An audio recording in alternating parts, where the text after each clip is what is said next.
नमस्कार, welcome to मीमांसा academy. ये लेक्चर है एमपीपीएससी 2026 के लिए। ठीक है, तो हम आज समझेंगे मध्य प्रदेश का इकोनॉमी, क्योंकि अभी हाल ही में आपने देखना मध्य प्रदेश का आर्थिक सर्वेक्षण 2025-26 आ चुका है। ठीक है, तो यहाँ से क्वेश्चन आपके मध्य प्रदेश का प्री हो, फॉरेस्ट मेंस हो या एपी हो, ठीक है, या कुल जो एग्ज़ाम हो, यहाँ पे आपको क्वेश्चन देखने को मिलेंगे। और यहाँ पे मैंने क्या किया है, जो क्वेश्चन आपके पीवाईक्यू में आ चुके हैं उन क्वेश्चन को यहाँ पे लिया गया है। बस मैंने वहाँ पे वर्तमान संबंध में डेटा पुट कर दिया है। जैसे कि ये क्वेश्चन उसने किया है मध्य प्रदेश एपी 2025 में। ठीक है, तो मैंने यहाँ पे क्या किया है, ये क्वेश्चन आपका पीवाईक्यू का है, लेकिन यहाँ पर मैंने 2025-26 ऐड कर दिया है और साथ में जो ऑप्शन है वो चेंज कर दिया है, क्योंकि जो क्वेश्चन पहले पूछ चुका है पीवाई के संबंध में उसी के इर्द गिर्द से क्वेश्चन बनेंगे आपसे। तो आपको समझ में यहाँ से दो चीज़ आएगी कि जो आर्थिक सर्वेक्षण होता है वहाँ से क्वेश्चन कैसे बनते हैं और किस प्रकार से आपको पढ़ना है। ठीक है, इसलिए ध्यान से लेक्चर को सुनना ताकि आपको यहाँ से दो चीज़ क्लियर होगी, ये क्वेश्चन कैसे बनते हैं आर्थिक सर्वेक्षण से और आर्थिक सर्वेक्षण पढ़ना कैसे है। ठीक है, जैसे कि पहला क्वेश्चन कहता है कि मध्य प्रदेश में प्रचलित कीमतों के आधार पर वर्ष 2025-26 में प्राथमिक क्षेत्र का योगदान कितने % रहा या है। ठीक है, तो यहाँ पे बोला गया है प्रचलित कीमतों। ठीक है, तो पहले ये समझ जाइए कीमत दो होती है। जैसे कोई भी आप सरकार डेटा पुट करती है, कोई भी सरकार अपना जो बजट पेश करती है, बजट संबंधी जो आधार होते हैं उसके दो आधार होते हैं, दो कीमत होती है। एक तो होगा बेस ईयर और एक होगा आपका करेंट ईयर। तो इसी प्रकार से जो बेस ईयर है उसमें हमारी जो अर्थव्यवस्था की ग्रोथ कितनी थी वो पता लगेगा आपको। ठीक है, और उसी प्रकार से जो करेंट कीमत है आपकी इकोनॉमी में उसमें क्या बदलाव हुआ ये पता लगेगा आपको। तो ये होती है ग्रोथ। ठीक है, तो ग्रोथ जो है दो टाइप की होती है, एक होता है स्थिर भाव पर और एक होता है करेंट कीमत पर। हुआ क्लियर? जो स्थिर भाव है उसका जो ईयर है बेस ईयर वो माना गया है 2011-12। ये क्यों माना गया है? जैसे कि आप अपना जो अवलोकन करते हो वो किसी ईयर से करते हो ना, कि मैं 12th में यहाँ पर था, अब मैं इंजीनियरिंग में यहाँ पे पहुँचा हूँ, मेरा पर्सन यहाँ पे था, इतना यहाँ बना था। तो आप किसी ईयर को बांधते हो और वहाँ से अपने विकास की वृद्धि को नापते हो। इसी प्रकार से भारत सरकार ने बेस ईयर माना है 2011-12 कि हम जो विकास की ग्रोथ मापेंगे हम मापेंगे 2011-12 से। हुआ क्लियर? तो क्वेश्चन ये भी आ चुका है कि बेस ईयर कौन सा है, तो बेस ईयर आपका 2011-12। ये जो आपको पीपीटी दिख रही है ये पीपीटी को आप ध्यान से उतार लेना। ठीक है, क्योंकि ये पीपीटी आपको मेंस और प्री दोनों में काम आएगी। कैसे काम आएगी बताऊंगा आपको। ठीक है, तो ये तो हो गया आपका स्थिर भाव और एक हुआ करंट वैल्यू। ठीक है, तो इसमें दो पार्ट होंगे कि जो स्थिर भाव है उसमें एक अंकीय संख्या होगी और एक होगा आपका परसेंट। एक होगा आपका अंकीय और एक होगा आपका परसेंट, यानी कि परसेंट में आपने कितनी ग्रोथ करी है और अंकीय क्षेत्र में कितनी ग्रोथ की है। ठीक है, तो ये ध्यान रखना कि स्थिर भाव की तुलना हो रही है तो सिंपल सी बात है कि स्थिर भाव के अकॉर्डिंग आपकी जो वैल्यू है ये कम हो जाएगी और जो करंट प्राइस होता है ये अधिक होता है, इसलिए आपकी जो वैल्यू है यहाँ पर बढ़ जाएगी। ठीक है, जैसे कि आपको यहाँ डेटा याद रखना, यहाँ जितने डेटा दिए गए हैं आपको सारे याद होना चाहिए। इसे क्या करना, जहाँ पे आप पढ़ते हो, जहाँ सोते हो, इस पेपर को वहाँ पे चिपका देना, इस डेटा को। ठीक है, और इसे याद भी मत करना, बस जब भी आप खाली बैठते हो तो इसे बस देख लेना, एक बार देख लिए बस, सिंपल से याद नहीं करना। ठीक है, लेकिन जैसे कल एग्ज़ाम है तो आज रात को उसे अच्छे से डेटा को देख लेना ताकि कल सुबह एग्जाम में जाओ और वहाँ आपको दिखता है तो आप वहाँ पे पहले ही इसको जो आंकड़े होते हैं, ऐसे क्वेश्चन जो आते हैं आंकड़े वाले, उसको पहले ही आप टिक कर लेना कि इसका आंसर ये है। ठीक है, तो इसमें क्या होगा कि आपको डेटा भी याद हो जाएगा और जो क्वेश्चन आंसर जो क्वेश्चन आया है आपका प्री में वो भी गलत नहीं होगा।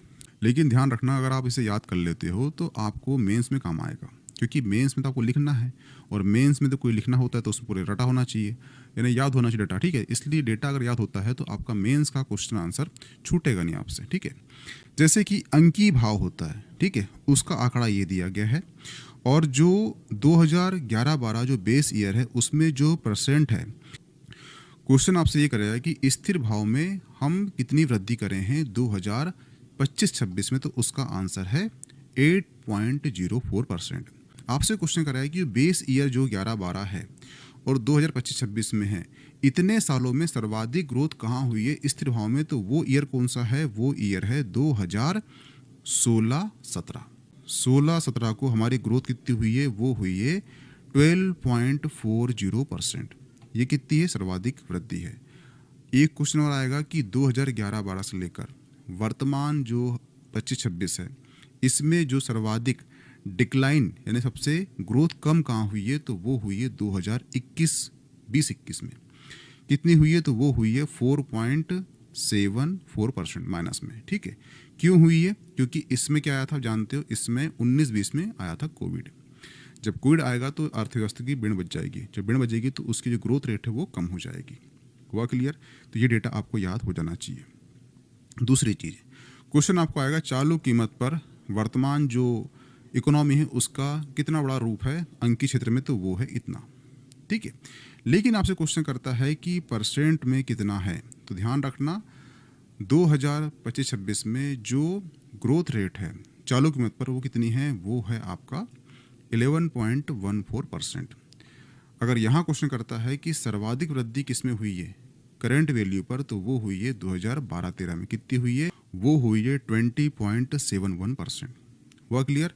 क्वेश्चन ये पूछेगा आपसे कि करंट वैल्यू पर जो परसेंट है उसमें सबसे ज़्यादा गिरावट किस ईयर में हुई है, तो वो हुई है 2021 में। क्यों हुई है, कोविड में। ठीक है, कितने परसेंट की हुई थी, तो वो है 1.98%। हुआ क्लियर? तो ध्यान रखना जो ग्रोथ होती है ये दो टाइप की होती है। ठीक है, एक होती है स्थिर भाव पर और एक होती है चालू कीमत पर। जो स्थिर भाव है वहाँ पर भी ग्रोथ रेट दो रूप में आएगी, एक होगा आपका परसेंट पर, एक होगा अंकी पर। चालू कीमत पर भी एक होगा अंकी, एक होगा परसेंट पर। ठीक है, जैसे कि आप देखना ये जो है ये इमेज दिख रही है, ये इमेज आपका मध्य प्रदेश आर्थिक सर्वेक्षण 2025-26 की है। ठीक है, इसमें बोला गया है वित्तीय वर्ष 2025-26 में मध्य प्रदेश का सकल राज्य घरेलू उत्पाद प्रचलित भाव पर कितना है, इतना है। ठीक है, ये अनुमानित है, जबकि वित्त वर्ष 2024-25 में यह इतना था। ठीक है, तो यहाँ बोला है कि जो ये जो दिख रही है, ठीक है, यहाँ से लेकर यहाँ तक इनके बीच में कितने परसेंट की वृद्धि हुई है, तो कितनी हुई है, वो हुई है 11.14% क्या हुई है, वृद्धि हुई है। इसलिए मैंने बताया था यहाँ पे आपको प्रचलित भाव में कितनी वृद्धि हुई है, वो हुई है 11.147% की वृद्धि हुई है। दूसरा पॉइंट। ठीक है, और जो सेकंड इमेज है वो है स्थिर भाव पर। ठीक है, तो स्थिर भाव बताया था मैंने कि बेस ईयर होगा, उसके अकॉर्डिंग हम नापेंगे कि हमारी जो विकास दर है इसमें कितनी ग्रोथ हुई है। तो बता चुका था कि बेस ईयर पहले का होता है। ठीक है, तो इसमें जो वैल्यू होती है थोड़ी घटती है और जो करंट वैल्यू होती है वो ज़्यादा होती है, इसलिए यहाँ पे ग्रोथ रेट ज़्यादा होती है। इसलिए आप देखना कि जो करंट वैल्यू है उसमें जो ग्रोथ रेट है वो कितनी हुई है, वो हुई है 11.14%। जो वित्त वर्ष 2025-26 में मध्य प्रदेश का जीडीपी स्थिर भाव पर कितना है, इतना ये अनुमानित किया गया है। ठीक है, जो वित्त वर्ष 2024-25 के अकॉर्डिंग इतनी की तुलना में वास्तविक उत्पादन में विस्तार को दर्शाता है। इस प्रकार विगत वर्षों की तुलना में स्थिर भाव पर, क्या स्थिर भाव पर, ये ध्यान रखना। ठीक है, स्थिर भाव पर राज्य घरेलू उत्पाद में 8.4% की वृद्धि अनुमानित है। ठीक है, तो यहां से आपको समझ में आया वाला डाटा, कौन सा वाला, ये वाला। ठीक है, कौन सा, ये वाला। ठीक है, यहाँ पर जो है स्थिर भाव पर जो हमारी जो ग्रोथ रेट है कितनी हो रही है, वो हो रही है 4.04%। और आप देख पा रहे हो ये जो डेटा दिया गया है, ये डेटा जो है ये मध्य प्रदेश आर्थिक सर्वेक्षण का जो PDF है उसमें ये डेटा दिया गया है। और ये क्वेश्चन डायरेक्ट उसने किया है, किसने किया है, वो किया है आपका MPAP ने किया है। वो क्या पूछा है उसने, सर्वाधिक योगदान कितना है प्राथमिक क्षेत्र का। जैसे कि आप देखना ये इमेज है, कौन सी, ये आपका डेटा दिया है। ये जो इमेज दिख रही है ये इमेज है पाई चार्ट की, और ये पाई चार्ट किसका है, तो वो एक है स्थिर भाव का और एक है करंट वैल्यू का। तो जो करंट वैल्यू है, ठीक है, उसमें जो प्राथमिक द्वितीयक क्षेत्र का जो हिस्सा है बता रहा है कितनी ग्रोथ हुई है। तो जो प्राथमिक क्षेत्र कितना है वो है 43.09%। जो द्वितीयक क्षेत्र कितना है, तो वो है आपका 19.79%। जो तृतीयक यानी सेवा क्षेत्र कितना है, तो वो है 37.12%। ठीक है। उसी प्रकार से जो स्थिर भाव है, बता चुका था मैं कि जो करंट वैल्यू होती है उसमें जो आपका डेटा है उसकी संख्या बढ़ जाती है, यानी कि उसका जो वैल्यू बढ़ जाएगी और जो स्थिर भाव है वहाँ पे घट जाएगी। तो जैसे देखना कि यहाँ क्वेश्चन करता है तो यहाँ पर आप देखना कि सर्वाधिक बड़ा हिस्सा किसका है, वो करंट वैल्यू पर, वो है आपका प्राथमिक क्षेत्र का। लेकिन जैसे आप आओगे किसमें, स्थिर भाव में, स्थिर भाव में जो आपका वैल्यू दी है उसमें दिखा रहा है कि सबसे बड़ा जो हिस्सा है, ठीक है, वृद्धि का, वो किसका है, तो वो है तृतीय क्षेत्र का। कितना है, वो है 14.28%, 40.28% है। तो ध्यान रखना, इसे 2026 में जो भी एग्ज़ाम आती है उसमें पूछता है कि प्रचलित भाव में सर्वाधिक योगदान किस क्षेत्र का है, तो वो है आपका प्राथमिक क्षेत्र का। कितना परसेंट है, तो वो है 43.09%। लेकिन वही क्वेश्चन आता है आपको 2026 में कि स्थिर भाव में सर्वाधिक योगदान किस क्षेत्र का है, तो वो है आपका तृतीयक क्षेत्र का। यहाँ पे वैल्यू चेंज हो गई है, तो यहाँ पे आपको तुलना हो चुकी है। इस आंकड़े को आप ध्यान से लिख लेना कि स्थिर भाव में सर्वाधिक योगदान जीडीपी में किसका है, तो वो है तृतीयक क्षेत्र का। लेकिन वहीं पर मध्य प्रदेश की जो इकोनॉमी है उसमें जो प्रचलित भाव है उसमें जो सर्वाधिक योगदान है वो है प्राथमिक क्षेत्र का। यहाँ पे वैल्यू चेंज हो जाती है, ठीक है। तो ये दो कंटेंट को ध्यान रखना, ठीक है। जैसे यहाँ पे उसने क्वेश्चन किया है कि मध्य प्रदेश में प्रचलित कीमतों के आधार पर वर्ष 2025-26 में प्राथमिक क्षेत्र का योगदान कितने परसेंट है, तो क्या है, वो है 43.09%। हुआ क्लियर? और ये सर्वाधिक है। लेकिन यही क्वेश्चन आ जाए आपको स्थिर भाव में, यहाँ पे अगर लिखा रहता आपका स्थिर भाव, तो स्थिर भाव में सर्वाधिक योगदान किसका है, वो है तृतीयक क्षेत्र यानी कि सेवा क्षेत्र का। जैसे कि आपको जो मैं पढ़ा रहा हूँ ये मैं दे रहा हूँ सेवा, ये कहलाएगा क्षेत्र, सेवा क्षेत्र, ठीक है। सिंपल से ध्यान रखना कि जो चीज़ भूमि से उत्पादन हो रहा है, किसान निकाल रहा है, रॉ मटेरियल निकाल रहा है, भूमि से जो भी चीज़ निकल रही है वो है प्राथमिक। उसी वस्तुओं को आपने, ठीक है, वैल्यू एडिशन करके कुछ चेंज कर दिया तो वो कहलाएगा सेकेंडरी। और उसी वस्तु को आपने कहीं जाके बेचा और बीच में जो आपने सेवा दिया है वो कहलाएगा तृतीयक क्षेत्र। हुआ क्लियर? तो जो मध्य प्रदेश की जो जीडीपी है उसमें स्थिर भाव में सर्वाधिक योगदान किसका है, वो है तृतीयक क्षेत्र का। लेकिन जहां पर बात आती है प्रचलित भाव की, तो वहां पे सर्वाधिक योगदान हो जाता है किसका, प्राथमिक क्षेत्र का। मैं इसे इसलिए इतने बार रिपीट कर रहा हूं कि वहां पे आप भूल जाओगे, इसलिए इसे लिख लेना कि प्रचलित भाव में सर्वाधिक योगदान जीडीपी में प्राथमिक क्षेत्र का है, स्थिर भाव में सर्वाधिक योगदान जीडीपी में किसका है, वो तृतीयक क्षेत्र का है। हुआ क्लियर? ये ध्यान रखना। जैसे कि ये जो ग्राफ दिया है, ये ग्राफ दिया है आपका मध्य प्रदेश का सकल घरेलू उत्पाद, ठीक है। ये दिख रहा है आपको, ग्रीन लाइन दिख रही है आपको क्या, प्रचलित भाव की, ठीक है। प्रचलित भाव कितना है, तो ये है आपका वैल्यू। तो ये वाली वैल्यू आपको याद होना चाहिए जो मैंने यहाँ पे लिख दिया है, ठीक है। दूसरा है आपका यहाँ पर क्या, ये है स्थिर भाव, ब्लू लाइन। तो ये वाली वैल्यू आपको याद होना चाहिए, कौन सी, वाली वैल्यू। और ये वैल्यू मैंने यहाँ पर लिख दिया है, ठीक है। इसलिए ये जो मैं बताया, ये जो एक चार्ट, ठीक है, और ये जो पाई चार्ट, ठीक है, ये दोनों पाई चार्ट और ये जो आपको दो इमेज दिख रही है, ठीक है, ये तीनों इमेज का समरी है वो इस पेज में मैंने पुट कर दिया है। आई होप कि आपको ये सिनॉप्सिस समझ में आ चुकी होगी। अगर समझ में ना आया हो, क्योंकि मैंने इसमें एक पाई चार्ट, एक फ्लो चार्ट, ठीक है, और दो इमेज का समरी यहाँ पुट करा है, ठीक है। अगर समझ में ना आया हो, ठीक है, तो मुझे कमेंट कर देना, मैं इसे और एक बार समझा दूंगा। हुआ क्लियर? और वीडियो छोटा सा होगा, कर दूंगा अपलोड, उसे आप देख लेने के बाद। नेक्स्ट क्वेश्चन है, मध्य प्रदेश में वर्ष 2025-26 में प्रचलित भाव पर सकल राज्य मूल्य वर्धित में किस क्षेत्र का योगदान सर्वाधिक रहा है, ठीक है। यहाँ पे क्या पूछा है उसने बोला है यहाँ पर प्रचलित भाव, ठीक है। ये दिया है, दो फ्लो चार्ट दिया है, पाई चार्ट दिया है, इसमें बोला है स्थिर भाव, इसमें बोला है प्रचलित भाव। यहाँ पे क्या बोला है, प्रचलित भाव, ठीक है। और क्या बोला है, कौन सा क्षेत्र बोला है, यहाँ क्या बोला है, उसने बोला है प्रचलित भाव। और क्या बोला है, सर्वाधिक योगदान। तो यहाँ चल रहा है, ये दिखा है आपको क्या, ये आपको दिख रहा है प्रचलित भाव, ये आपको दिख रहा है प्रचलित, ये आपको दिख रहा है प्रचलित भाव, ठीक है। और यहाँ पे क्या बोला है उसने, सर्वाधिक योगदान बोला है, ठीक है। किसका है, तो वो है आपका 43.09%। किसका है, तो वो है आपका प्राथमिक क्षेत्र का। तो इसका आंसर क्या हो जाएगा, इसका आंसर हो जाएगा ऑप्शन ए। वह क्लियर।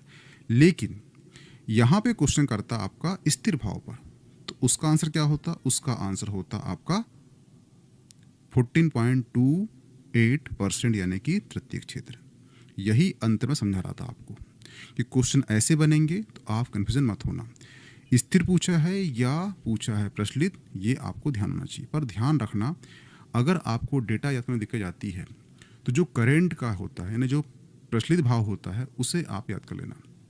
ऐसा क्यों, क्योंकि जो प्रचलित भाव होता है उसकी वैल्यू अधिक होती है, ठीक है। जैसे कि आपको जॉब लगेगी तो आपके पिताजी बताएंगे मेरा बेटा जॉब कर रहा है, उसकी पर मंथ इनकम जो कहना चाहिए सैलरी है वो 1 लाख है, ठीक है। तो ये 1 लाख क्या है, ये करंट वैल्यू मिल रही है आपको, ठीक है। पर आप जिस शहर में रह रहे हो वो शहर पुणे है, ठीक है। वहाँ पे आपका खर्चा कितना हो रहा है, लास्ट में बच कितना है, लास्ट में बच रहा है 5,000। तो इंसान क्या है, वो वैल्यू बताता है ग्राफ को जो ग्राफ सर्वाधिक बड़ा होता है। इसीलिए कम से कम आप जो प्रचलित भाव होता है उसके डेटा को याद कर लेना। वह क्लियर। जैसे कि 11.14% आपको याद होना चाहिए, ठीक है, ये ध्यान रखना। वर्ष 2025-26 में मध्य प्रदेश में वानिकी क्षेत्र का वर्तमान आधार मूल्य संवर्धन योगदान कितना था, ठीक। ये क्वेश्चन किया है उसने, ये क्वेश्चन किया है आपका मध्य प्रदेश फॉरेस्ट में 2020 में। इसको मैंने करेंट पे कैसा क्वेश्चन बनेगा 2026 में, उसे यहाँ पे मैंने पुट कर दिया, ठीक है। तो ये देखना, ये इमेज है आपकी मध्य प्रदेश इकोनॉमी सर्वे की, ठीक है। और ये भी इमेज उसी की है, ठीक है। तो यहाँ पे लिखा गया है प्राथमिक क्षेत्र, हुआ क्लियर। और यहाँ पे क्या लिखा है, वानिकी क्षेत्र। और जो वानिकी क्षेत्र होता है यानी कि जो उत्पादन हो रहा है भूमि से, तो कहाँ आएगा, वो आएगा प्राथमिक क्षेत्र में आएगा, ठीक है। सकल राज्य संवर्धन योगदान वृद्धि प्रवृत्ति, हुआ क्लियर। तो यहाँ पे जो दिया गया है उप क्षेत्र, यानी कि आपका जो प्राथमिक क्षेत्र है उसमें कितने उप क्षेत्र होते हैं, तो एक होता है फसल, एक होता है पशुधन, एक होता है वानिकी, एक होता है मत्स्य जलीय कृषि, खनन और उत्खनन और प्राथमिक क्षेत्र, हुआ क्लियर। यहाँ पूछा है कि वानिकी क्षेत्र में मूल्य संवर्धन योगदान कितना था, तो यहाँ पे कितना है, ध्यान रखना, ये वानिकी क्षेत्र है, ठीक है। वानिकी क्षेत्र में जो 2025-26 है उसका कितना योगदान है, वो है 2.13%, ये दिया है परसेंट में, ठीक है। तो यहाँ से और क्वेश्चन कैसे बन सकते हैं, वो बनेंगे आपसे कि प्राथमिक क्षेत्र में सर्वाधिक योगदान किस उप क्षेत्र का है। तो आप देख पा रहे हो फसल कितना है, वो है 31.44%, ठीक है। लेकिन जो 25-26 है वहाँ कितना है, तो वहाँ पर है 13.17, यानी यहाँ पे घट गया है। तो ये आपको वैल्यू होना चाहिए, कौन सी वैल्यू, ये जितनी वैल्यू दी है आपको, ये वैल्यू आपको पूरी याद होना चाहिए। क्यों, जैसे कि आप देखना कि ये क्वेश्चन 20 में कर चुका है, ये क्वेश्चन कर चुका है, सिंपल सी बात है कि 26 में यहाँ से क्वेश्चन बनेंगे। तो आप कम से कम ये जो है ये क्षेत्र की इतनी वैल्यू आप लिख लेना सामने डेटा को, ठीक है। ध्यान रखना, इस जो बजट में या आर्थिक सर्वेक्षण में 536 पेज है, ठीक है।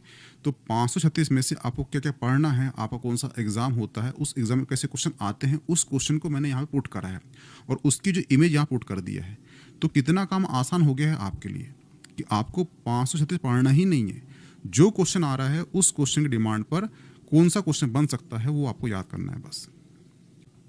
इस प्रकार से आपका 26 में जो क्वेश्चन बनेगा वो क्वेश्चन इससे बाहर जाएगा ही नहीं, क्योंकि उसने क्वेश्चन कर लिया है 2020 में वानिकी वाला, अब वो क्वेश्चन कर लेगा फसल कर लेगा, पशुधन कर लेगा, मत्स्य कर लेगा, खंड कर लेगा। तो आपको कम से कम ये वैल्यू के साथ याली वैल्यू जो है करंट की वैल्यू याद होना चाहिए, ठीक है। और एक चीज़ ध्यान रखना, आप देख रहे हो ये योगदान परिवर्तन, तो देखना फसल जो है यहाँ पे कम हो चुकी है, ठीक है। पशुधन बड़ा है, ठीक है। वानिकी घटा है, मत्स्य जलीय बड़ा है, ठीक है। और खनन ये घटा है, प्राथमिक क्षेत्र कुल ये घटा है।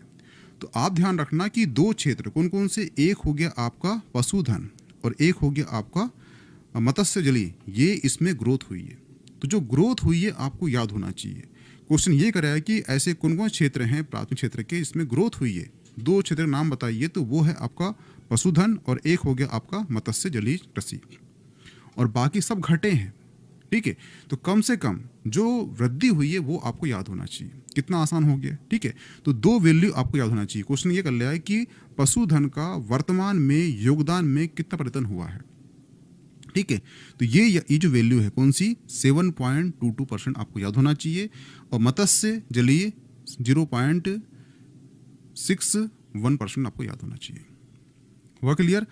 सर्वाधिक कौन सा है, सर्वाधिक है फसल का, तो ये आपको याद होना चाहिए, क्योंकि ये क्वेश्चन कर लिया है कि जो कृषि है प्राथमिक क्षेत्र होता है उसमें जो सर्वाधिक योगदान किस क्षेत्र का है वो कितना % है, तो वो फसल है, ठीक है।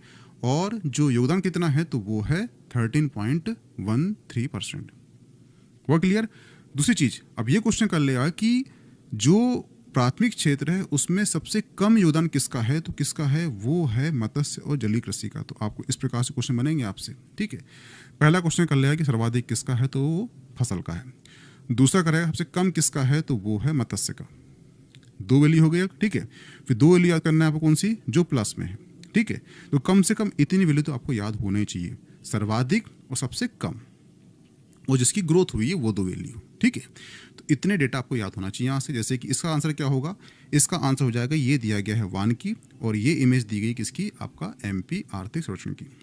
इसमें बोला गया है वानिकी का प्रचलित भाव पर योगदान वित्त वर्ष 2024-25 में कितना था, वो था 20.20% था। जो वित्त वर्ष 2025-26 में कितना हो चुका है, वो हो चुका है 2.13% हुआ है, ठीक है। तो यहाँ पे क्या हुआ है, इतना था, इतना है, तो ये घटा है। बताया था मैंने कि ये जो वानिकी है ये घटा है, ठीक है। तो ये इसका आंसर क्या हो जाएगा, इसका आंसर हो जाएगा ऑप्शन B 2.13%, ठीक है। ये ध्यान रखना। तो इतनी वैल्यू आपको याद होना चाहिए। आपको समझ में आ रहा है या नहीं आ रहा है, आप प्लीज़ कर देना कमेंट, मैं इसे दोबारा से ले लूँगा, कोई दिक्कत नहीं। परंतु ये जो आर्थिक सर्वेक्षण है अगर ये आपसे क्लियर हो गया तो ये समझ जाइए कि आपके जो पेपर होगा, PSC प्री का हो, AP का हो या MP कोई भी एग्ज़ाम हो, उसमें 10 क्वेश्चन या 5 क्वेश्चन डायरेक्ट यहाँ से आते हैं, और वो क्वेश्चन ऐसे आते हैं जो आपको नहीं बनते। तो यहाँ से इतना समझ गए आप तो आपको क्वेश्चन बन जाएगा, और ये वैल्यू आपको मेंस में भी काम आएगी, जिससे आपका जो नंबरिंग है, जो आंसर राइटिंग है, उसमें जो पॉइंट बढ़ेंगे, आपके जो पॉइंट बढ़ेंगे तो सिंपल से जांचों को लगाएगी, इसको बहुत नॉलेज है तो आपको अच्छे नंबर देगा। इसलिए ध्यान से कर देना कमेंट। अगर समझ में नहीं आया होगा तो मैं दोबारा से ये लेक्चर ले लूँगा, कोई दिक्कत नहीं मुझे, ठीक है। नेक्स्ट क्वेश्चन है, वर्ष 2025-26 में प्राथमिक क्षेत्र के अंतर्गत मध्य प्रदेश में सकल राज्य मूल्यवर्धन में सबसे कम योगदान। देखो मैंने बताया था अभी जस्ट आपको कि सर्वाधिक योगदान पूछ सकता है आपसे, तो वो है फसल का। सबसे कम पूछेगा तो उसका क्या है, सबसे कम किसका है, सबसे कम है, ये आपको दिख रही है वैल्यू, और ये किसकी वैल्यू है, ये है मत्स्य जलीय कृषि की। और आपको ये क्वेश्चन पूछ चुका है 2024 में कर चुका है, तो सिंपल सी बात है ये क्वेश्चन आपको 2026 में आ सकता है। तो मैं बता चुका हूँ सर्वाधिक आपको याद होना चाहिए, तो किसका है, सर्वाधिक क्या है, तो वो है फसल, आपको याद होना चाहिए इस वैल्यू के साथ, ठीक है। दूसरा सबसे कम किसका है, तो ये मत्स्य का है, तो इस वैल्यू के साथ आपको ये चीज़ याद होना चाहिए।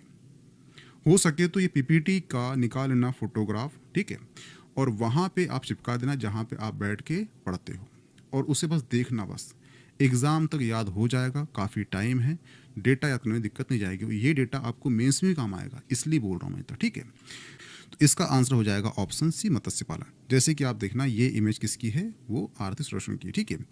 मत्स्य जलीय कृषि का प्रचलित भाव पर योगदान है कितना, 0.58% से बढ़कर कितना हो चुका है, वो 0.61% हो चुका है। ध्यान रखना यहाँ पे वैल्यू बड़ी है, ठीक है। जहाँ पे वैल्यू बड़ी है, कौन सी बड़ी है, तो ये बड़ी है आपकी पशुधन की, और ये बड़ी है आपकी मत्स्य पालन की और जलीय कृषि की। तो जहाँ बड़ी है कम से कम वो वैल्यू आपको याद होना चाहिए कि पशुधन का योगदान कितना है, तो वो है 7.22%, ठीक है। और मत्स्य कितना है, वो है 0.61%, ठीक है। तो इसका आंसर क्या हो जाएगा, इसका आंसर हो जाएगा ऑप्शन C। हुआ क्लियर, ये ध्यान रखना। तो आपको समझ में आ चुका होगा ये क्वेश्चन कैसे बनते हैं इकोनॉमी सर्वे से। हुआ क्लियर, ठीक है। दूसरा क्वेश्चन है कि वर्ष 2025-26 में आकलन के अनुसार मध्य प्रदेश की अर्थव्यवस्था में खनन उत्खनन का योगदान कितना है। देखो ये फिर से वैल्यू आ गई, खनन उत्खनन का योगदान पूछ रहा है कितना है, ठीक है। तो यहाँ पूछा उसने परसेंट वाइज पूछा है और ये क्वेश्चन आपका MPAP में 2022 में कर चुका है। ठीक है, तो सिंपल सी बात, 26 में क्वेश्चन कर लेगा आपसे तो क्या बनेगा आपसे, तो इसका आंसर क्या होगा, इसका आंसर है ये आपका उत्खनन है। ठीक है, और 25-26 में क्या है वैल्यू, ये वैल्यू दी गई है और ये घटी है, तो आपको ये वैल्यू पूछ रहा है वो। ठीक है, तो इसका आंसर क्या हो जाना चाहिए, इसका आंसर हो जाना चाहिए ऑप्शन D 2.96%। जैसे कि आप देखना ये इमेज दी है आपका मध्य प्रदेश आर्थिक सर्वेक्षण की। खनन उत्खनन का प्रचलित भावों पर योगदान वित्त वर्ष 2024-25 में कितना था, वो था 3.21% था, जो कि वित्त वर्ष 25-26 में कितना हो चुका है, वो हो चुका है 9.96% रहा है। ठीक है, यानी पहले इतना था अब इतना हो चुका है, यानी कि घटा है यहाँ पर। ठीक है, तो ध्यान रखना ऐसे क्वेश्चन बनते हैं, इसलिए ये कम से कम जो चार्ट है इसके जो कम से कम याली वैल्यू और याली वैल्यू आपको याद होना चाहिए। अगर याद नहीं होती तो कम से कम लास्ट टाइम में करना सर्वाधिक और सबसे कम, और जो ग्रोथ हुई है उन दो वैल्यू का करना है। कम से कम 4 वैल्यू आपको याद होना चाहिए, कम से कम तो होना ही चाहिए। ठीक है, ध्यान रखना। नेक्स्ट क्वेश्चन है, मध्य प्रदेश में आर्थिक सर्वेक्षण 2025-26 के अनुसार किस क्षेत्र की भागीदारी में मध्य प्रदेश के आर्थिक विकास में उल्लेखनीय बढ़ोतरी हुई है। सिंपल सी बात है, इसका आंसर क्या होगा, इसका आंसर होगा ऑप्शन ए, प्राथमिक क्षेत्र में बढ़ोतरी हुई है। ठीक है, ये आपको दिख रहा है पाई चार्ट। ठीक है, तो पाई चार्ट देखना, तो ये सबसे ज़्यादा ग्रोथ किसमें दिख रही है, वो दिख रही है 43.09%। तो ये बढ़ोतरी किसमें दिख रही है, आपको दिख रही है इसमें प्राथमिक क्षेत्र में। इसका आंसर क्या रहेगा, इसका आंसर भी ऑप्शन ए हो जाएगा। हुआ क्लियर, ये ध्यान रखना। और ये जो पाई चार्ट है इसकी वैल्यू याद होना चाहिए आपको, कौन सी, प्राथमिक क्षेत्र की याद होना चाहिए 43.09%, द्वितीय की याद होना चाहिए 19.79% और तृतीय की होना चाहिए 37.12%। ठीक है, ये ध्यान रखना कि PPT जो है इसे भी आप निकलाना फोटोकॉपी, और जहाँ पढ़ते हो वहाँ चिपका देना। ठीक है, और ये ध्यान रखना कि यहाँ पर लिखा है आपका प्रचलित भाव और यहाँ पर लिखा है आपका स्थिर भाव, तो यहाँ की वैल्यू आपको याद होना चाहिए, ये वैल्यू याद होना चाहिए। इस प्रकार से वैल्यू याद कर लेना, आपको प्री और मेंस दोनों में काम आएगा। और यहाँ से क्वेश्चन बाहर नहीं जाएंगे, मैं बार बार बोल रहा हूँ, इसलिए ध्यान से जो बता रहा हूँ उतना कम से कम कर लेना, और इससे बाहर जाते हैं तो किसी से बनना भी नहीं है। ठीक है, मध्य प्रदेश में वर्ष 2025-26 में अग्रिम अनुमानों के आधार पर सकल राज्य मूल्यवर्धन में किस क्षेत्र का योगदान सर्वाधिक रहा है, किसका रहा होगा, वो है प्राथमिक क्षेत्र, हम पढ़ चुके हैं। ठीक है, राजकोषीय वर्ष 2025-26 में मध्य प्रदेश में सकल मूल्यवर्धन में प्राथमिक क्षेत्र का योगदान है, कितना है, कितना है यहाँ पर। ठीक है, यहाँ पे क्या दिया है वैल्यू, ये चीज़। ठीक है, तो ये तो आपको बन जाएगा, कोई दिक्कत नहीं अब। ठीक है, मध्य प्रदेश में वर्ष 2025-26 में अग्रिम अनुमानों के आधार पर सकल राज्य मूल्यवर्धनों में किस क्षेत्र का योगदान सर्वाधिक रहा है, किसका होगा, प्राथमिक क्षेत्र। ठीक है, कोई दिक्कत नहीं, बन जाएगा आपसे भी। ठीक है, वर्ष 2025-26 में मध्य प्रदेश के द्वितीय क्षेत्र में किस उद्योग का योगदान सर्वाधिक है।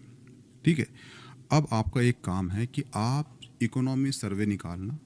ठीक है, मेरे जो टेलीग्राम ग्रुप है वहाँ PDF पड़ी है, उसका यहाँ से देख के आंसर बताना, मुझे कमेंट कर देना यहाँ पर, या फिर टेलीग्राम में ओपन कर दूंगा, बता देना वहाँ पर कि इसका आंसर क्या होना चाहिए। ठीक है, और इसका जो एक्सप्लेनेशन है मैं नेक्स्ट लेक्चर में करूँगा। ठीक है, मैं इसलिए दे रहा हूँ कि आप कितना पढ़ रहे हो कितना नहीं पढ़ रहे हो ये मुझे पता होना चाहिए। ठीक है, तो इसका आप देना आंसर किस में, कमेंट बॉक्स में।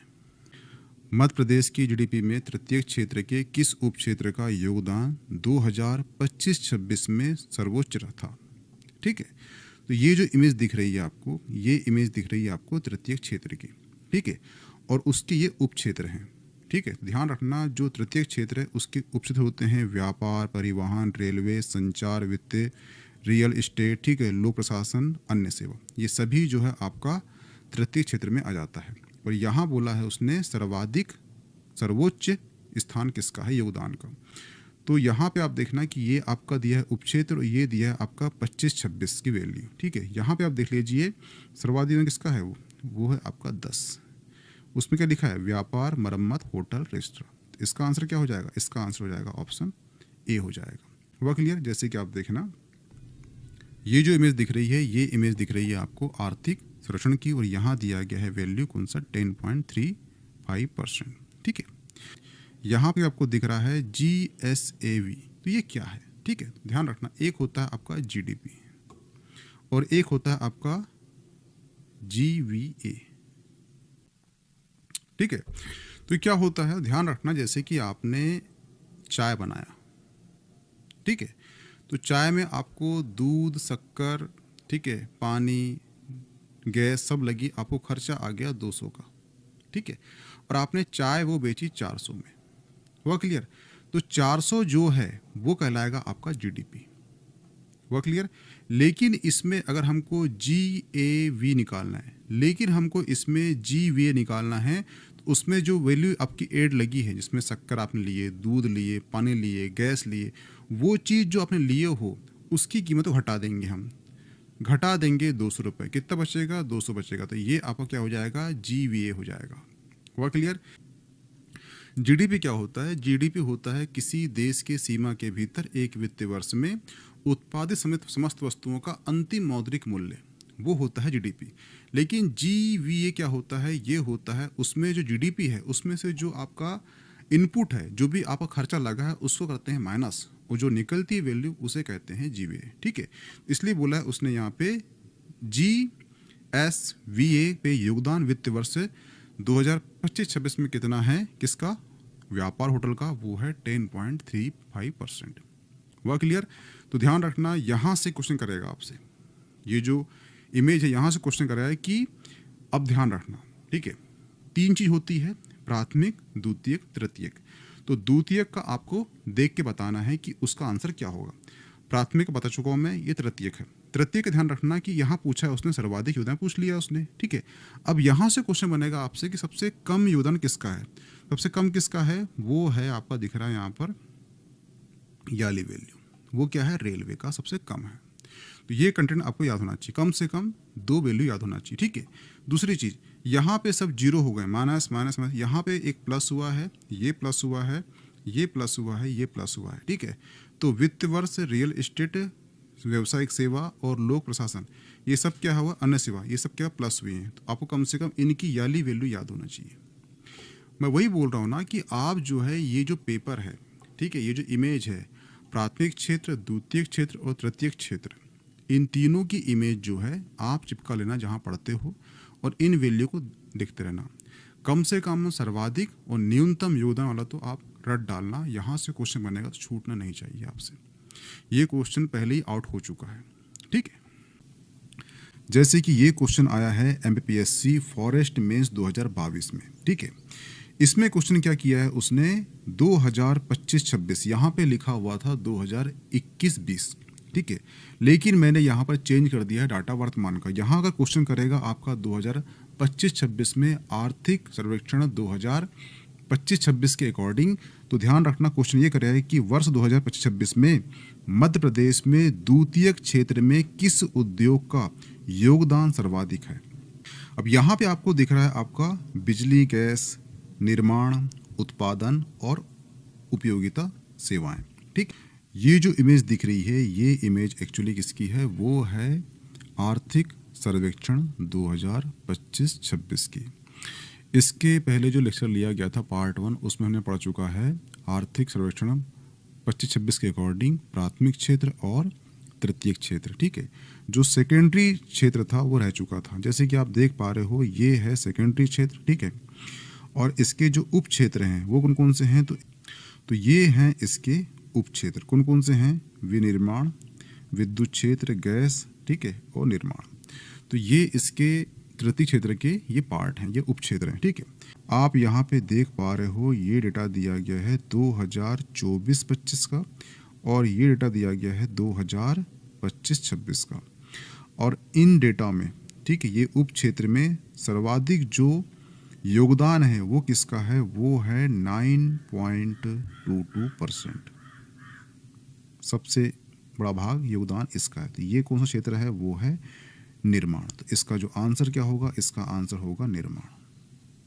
हुआ क्लियर, ठीक है। अब बात कर लेते हैं हम कि ये क्वेश्चन उसने क्यों किया है, ठीक है। यानी कि द्वितीयक क्षेत्र से यही क्वेश्चन क्यों किया उसने कि किस ग्रोथ का सर्वाधिक योगदान है, ऐसा क्यों किया, उसके पीछे रीजन आप देखना। आप यहाँ पे देख पा रहे हो जो परिवर्तन परसेंट में, ठीक है। तो यहाँ पर भी जो है विनिर्माण यहाँ पर घटा है, ठीक है। विद्युत सेवा, जलापूर्ति यहाँ पे घटा है।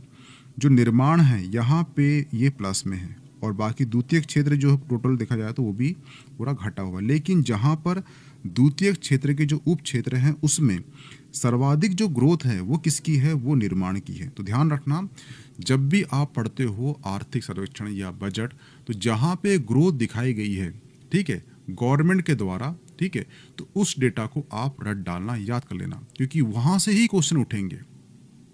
सर्वाधिक ग्रोथ होती है तो उसको पढ़ना। ध्यान रखना, जो भी सेक्टर है उसकी ग्रोथ हुई है तो वो आपको याद होना चाहिए उसका डेटा। जैसे कि आप देखना, यहाँ पे उसने कुछ नहीं पूछा है क्योंकि सभी क्या हुआ, यहाँ पे माइनस हुआ है, सभी सेक्टर यहाँ पे डिक्लाइन हुए हैं, बस मात्र जो निर्माण है ये गया है प्लस में, ठीक है। अब प्लस में गया है तो इसीलिए आपको 9.22% भी याद होना चाहिए। अब नेक्स्ट क्वेश्चन कर सकता है कि यहाँ पे क्वेश्चन कर ले कि 2025-26 में द्वितीयक क्षेत्र में जो निर्माण क्षेत्र है उसका कितना % योगदान है, तो उसका कितना % है, वो है 9.22%। ये आंकड़ा आपको याद होना चाहिए क्योंकि ये आंकड़े में क्या हुआ है, इस सेक्टर में ग्रोथ हुई है। जब ग्रोथ हुई है तो ये आंकड़ा आपको याद होना चाहिए, हुआ के लिए पहली चीज़। और इस आंकड़े को आप मेंशन कर सकते हो मेंस में भी, जब मेंस दोगे आप तो वहाँ मेंशन कर सकते हो कि द्वितीयक क्षेत्र में सर्वाधिक जो ग्रोथ हुई है वो निर्माण क्षेत्र की हुई है। तो ये जो और निर्माण क्षेत्र की हुई है वो कितने % हुई है, तो वो हुई है 9.22% हुई है। इस आंकड़े को वहाँ पुट कर सकते हो। इस प्रकार से आप मेंस में भी यहाँ पर इस आंकड़े का यूज़ कर सकते हो, इसलिए आपको ये आंकड़ा ध्यान से याद होना चाहिए। हुआ क्लियर? तो ये हो गया आपका द्वितीयक क्षेत्र। तो ये हो गया आपका द्वितीय क्षेत्र। हमने इसके पहले प्राथमिक और तृतीयक क्षेत्र पढ़ा चुका है। अब हम कर लेते हैं मध्य प्रदेश की प्रति व्यक्ति आय से 1990 से लेकर 2026 तक जितने क्वेश्चन आए हैं PYQ बेस में, उस बेस के अकॉर्डिंग वर्तमान में या भविष्य में कैसे क्वेश्चन बनेंगे, उस क्वेश्चन के अकॉर्डिंग हम पढ़ लेते हैं अब आर्थिक सर्वेक्षण मध्य प्रदेश का 2025 का। ठीक है, जैसे कि ये क्वेश्चन किया है मध्य प्रदेश 2025 के प्री में। क्वेश्चन ने क्या किया है, उसने किया है मध्य प्रदेश में वित्त वर्ष 2011-12। तो 11-12 क्या है, 11-12 है, ये है बेस ईयर 2025-26 तक। अब ये जो क्वेश्चन किया था यहाँ लिखा था 2024-25, लेकिन वर्तमान परिप्रेक्ष्य में क्वेश्चन आपको आएगा तो यहाँ लिखा रहेगा 2025-26 तक चालू कीमत। क्या लिखा है यहाँ पर, चालू कीमत। तो चालू कीमत क्या होता है, स्थिर भाव क्या होता है, ये पहले पार्ट में बता चुका हूँ, जिसको समझ में नहीं आता वहाँ पे जाके देख लीजिए। ठीक है, पर प्रति व्यक्ति आय कितनी बड़ी है, जो प्रति व्यक्ति आय है उसमें कितनी बड़ी है, ठीक है, कितनी बड़ी है, तो ये आप देख लीजिए डाटा। ठीक है, ये आपको दिख रहा है आर्थिक सर्वेक्षण 2025-26 का इमेज। ठीक है, इसमें जो दिया गया है आपका ग्रीन लाइन, ये है आपका प्रचलित भाव, और जो दिया है ब्लू लाइन, ये दिया गया है आपका स्थिर भाव। तो जो प्रचलित भाव है उसमें जो प्रति व्यक्ति आय है, ठीक है, प्रति व्यक्ति आय है, उसको माना गया है 1,69,050 के लगभग माना गया है कि इतनी प्रति व्यक्ति आय होने की संभावना है। ठीक है, उसी प्रकार से जो स्थिर भाव है वहाँ प्रति व्यक्ति आय माना गया है कितना, 76,971। हुआ क्लियर? ये मध्य प्रदेश की प्रति व्यक्ति आय। हुआ क्लियर? ठीक है, तो प्रति व्यक्ति आय के अकॉर्डिंग देखा जाए तो ये है आपका बेस ईयर का प्रति व्यक्ति आय 38,497। हुआ क्लियर? दूसरा पॉइंट, 2025-26 में 1,69,050, ये क्या है, प्रति व्यक्ति आय। तो ये क्वेश्चन कर रहा है कि 2011-12 से लेकर 2025-26 तक, यानी 38,000 से लेकर हम 1,69,000 तक हम जब पहुँचे हैं तो इसमें कितने गुना की वृद्धि हुई है, यानी कितने गुना वो बड़ी है बोल रहा है। ठीक है, तो अगर आप देखा जाए मोटा मोटा, अगर इसमें आप 4 का मल्टीप्लाई करते हो तो उसका जो आंसर होगा वो 1600 के आसपास होगा। जैसे कि आपने देखना 4 × 4 कितना होता है, 1600 होता है। उस प्रकार से 38 यानी कि 4 के आसपास है, और जो 16 है ये भी 4 के आसपास, 4 गुना हो जाता है। इस प्रकार से इसका जो आंसर होगा वो होगा कितना, वो होगा ऑप्शन सी, लगभग 4 गुना। हुआ क्लियर? अब आप देखना, ये तो हो गया क्वेश्चन आपका किस पे, चालू कीमत पर, लेकिन यहाँ पर अगर लिखा रहता स्थिर कीमत तो उसका आंसर क्या होता। तो ध्यान रखना, अगर आप देख पा रहे हो ये आपका दिख रहा है कौन सा, ये चालू कीमत पर है, ये आपका दिख रहा है बेस ईयर पर है। 2011-12 में जो प्रति व्यक्ति आय थी वो कितनी थी, वो थी अपनी 38,497 मान लो, ठीक है। अब वो पूछेगा आपसे कि स्थिर भाव में जो प्रति व्यक्ति आय है 2025-26 में ये कितनी होगी, यानी यहाँ से यहाँ तक हम पहुँचे हैं तो उसमें कितने गुना की वृद्धि होगी, तो उसका आंसर क्या होगा। तो ध्यान रखना, अगर आप इसमें 2 का मल्टीप्लाई करते हो तो ये हो जाएगा दुगुना। क्या हो जाएगा, ये हो जाएगा दुगुना हो जाएगा, ठीक है। तो क्वेश्चन आपको आता है चालू कीमत पर वर्तमान में, तो उसका जो प्रति व्यक्ति आय है उसमें कितने गुना की वृद्धि हुई है, तो उसमें 4 गुना की वृद्धि हुई है। लेकिन वही क्वेश्चन आता है आपको वर्तमान में कि यहाँ पे क्वेश्चन लिखा आता है कि स्थिर भाव में प्रति व्यक्ति आय 2011-12 के बेस ईयर से कितनी गुना की वृद्धि हुई है, तो उसका आंसर होता दुगुना होता। अब ये बेस ईयर और जो प्रचलित कीमत है और जो स्थिर भाव है इसमें इतना अंतर क्यों है। बेस ईयर तो इसलिए मापा जाता है कि हम जो हैं 2011-12 में कहाँ थे और हमने अब तक कितनी ग्रोथ की है, उसके कारण यहाँ बेस ईयर लिया गया है। तो ये पॉइंट वो क्लियर हो चुका होगा। अब बात कर लेते हैं हम स्थिर भाव की और जो है प्रचलित भाव की। स्थिर भाव का मतलब होता है जब हम महंगाई को हटा देते हैं तो वो आता है स्थिर भाव, और जो करंट वैल्यू होती है जिसमें महंगाई भत्ता सब ऐड होता है उसको बोलते हैं प्रचलित भाव। इसलिए जो स्थिर भाव होता है उसमें महंगाई नहीं रहती, हटा दिया जाता है, इसलिए उसका जो डेटा है उसका ग्राफ कम होता है हर समय, ठीक है। और जहाँ महंगाई ऐड होगी उसका ग्राफ ज़्यादा होगा। हुआ क्लियर। तो ये होगा, ध्यान रखना कि अगर क्वेश्चन आता है कि चालू कीमत प्रति व्यक्ति आय कितनी होगी तो वो होगी 4 गुना।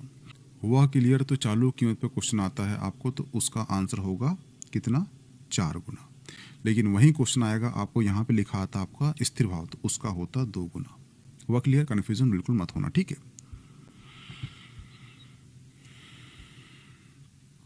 जैसे आप देख पा रहे हो ये इमेज गवर्नमेंट वेबसाइट की है, माई गवर्नमेंट की है। इसमें बोला गया है आर्थिक सर्वेक्षण 2025-26 के अकॉर्डिंग प्रति व्यक्ति आय रिकॉर्ड वृद्धि की गई है। 2011-12 में प्रति व्यक्ति आय कितनी थी, वो थी 38,497। उसी प्रकार से 2025-26 में जो प्रति व्यक्ति आय है वो हो गई है 1,69,000 हो चुकी है, ठीक है। तो यहाँ से यहाँ तक हमने जो कूच की गई है उसमें जो है 4 गुना की वृद्धि हो चुकी है। तो इसका आंसर क्या हो जाएगा, 4 गुना के आसपास, ठीक है। हुआ क्लियर। तो ये है इस कंटेंट को आप ध्यान रखना। तो क्वेश्चन आपसे ये भी कर सकता है कि बेस ईयर में प्रति व्यक्ति आय कितनी थी, तो वो थी 38,497। प्रचलित भाव में कितनी है तो वो भी आपको याद होना चाहिए, 1,69,050। और आपसे पूछ लेगा स्थिर भाव में, तो उसका आंसर है 76,971। ये तीनों डेटा आपको याद होना चाहिए, डाटा होना चाहिए। हुआ क्लियर। जैसे कि आप देख पा रहे हो ये जो आपको इमेज दिख रही है, ये इमेज है आपको दिखा रहा है जीडीपी की ग्रोथ दिखा रहा है, ठीक है। जिस प्रकार से बोला है उसने कि 16.69 लाख करोड़ जो है ये भारत मध्य प्रदेश की अर्थव्यवस्था का आकार है, यानी इतनी बड़ी जीडीपी है।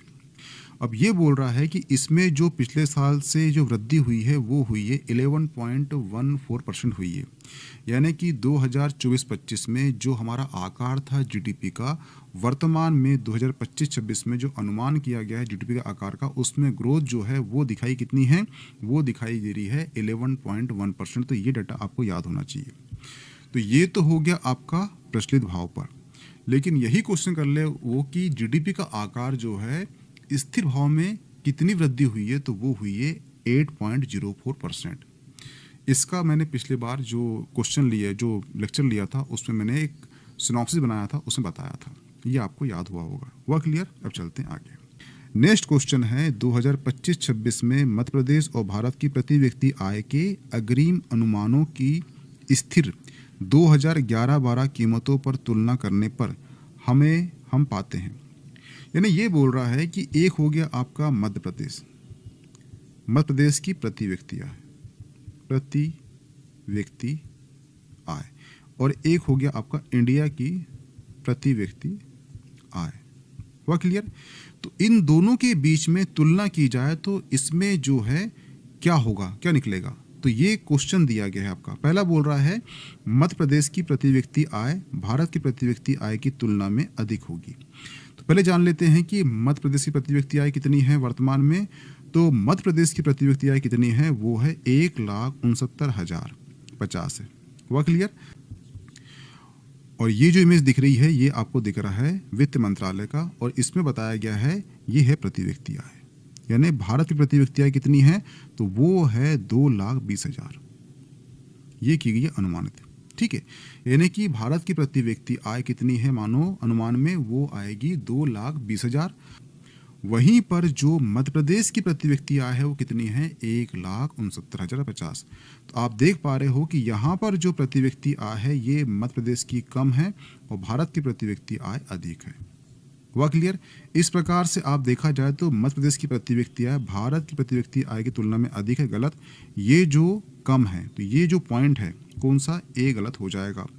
दूसरा पढ़ लो आप, मध्य प्रदेश की प्रति व्यक्ति आय भारत की प्रति व्यक्ति आय की तुलना में कम है, सही बोल रहा है वो। इंडिया की प्रति व्यक्ति आय, ध्यान रखना यहाँ पर प्रति व्यक्ति आय इंडिया की अधिक है और एमपी की कम है, और ये क्या बोलना है, तुलना से कम है। तो इसका जो आंसर हो जाएगा वो हो जाएगा ऑप्शन बी हो जाएगा। क्या आपको समझ में आया या नहीं आया? ठीक है, तो यहाँ पे ध्यान रखना कि मध्य प्रदेश की प्रति व्यक्ति आय तुलनात्मक रूप से भारत की प्रति व्यक्ति आय से कम है, क्योंकि मध्य प्रदेश की प्रति व्यक्ति आय कितनी है, वो है 1,69,000 के आसपास है, और जो भारत की प्रति व्यक्ति आय है वो कितनी है, तो वो 2,20,000 के आसपास है। तो 2 लाख अधिक होता है, इसलिए एमपी की प्रति व्यक्ति आय भारत की प्रति व्यक्ति आय से कम है। हुआ क्लियर? इसलिए इसका आंसर क्या हो जाएगा, वो हो जाएगा ऑप्शन बी हो जाएगा। हुआ क्लियर? ठीक है।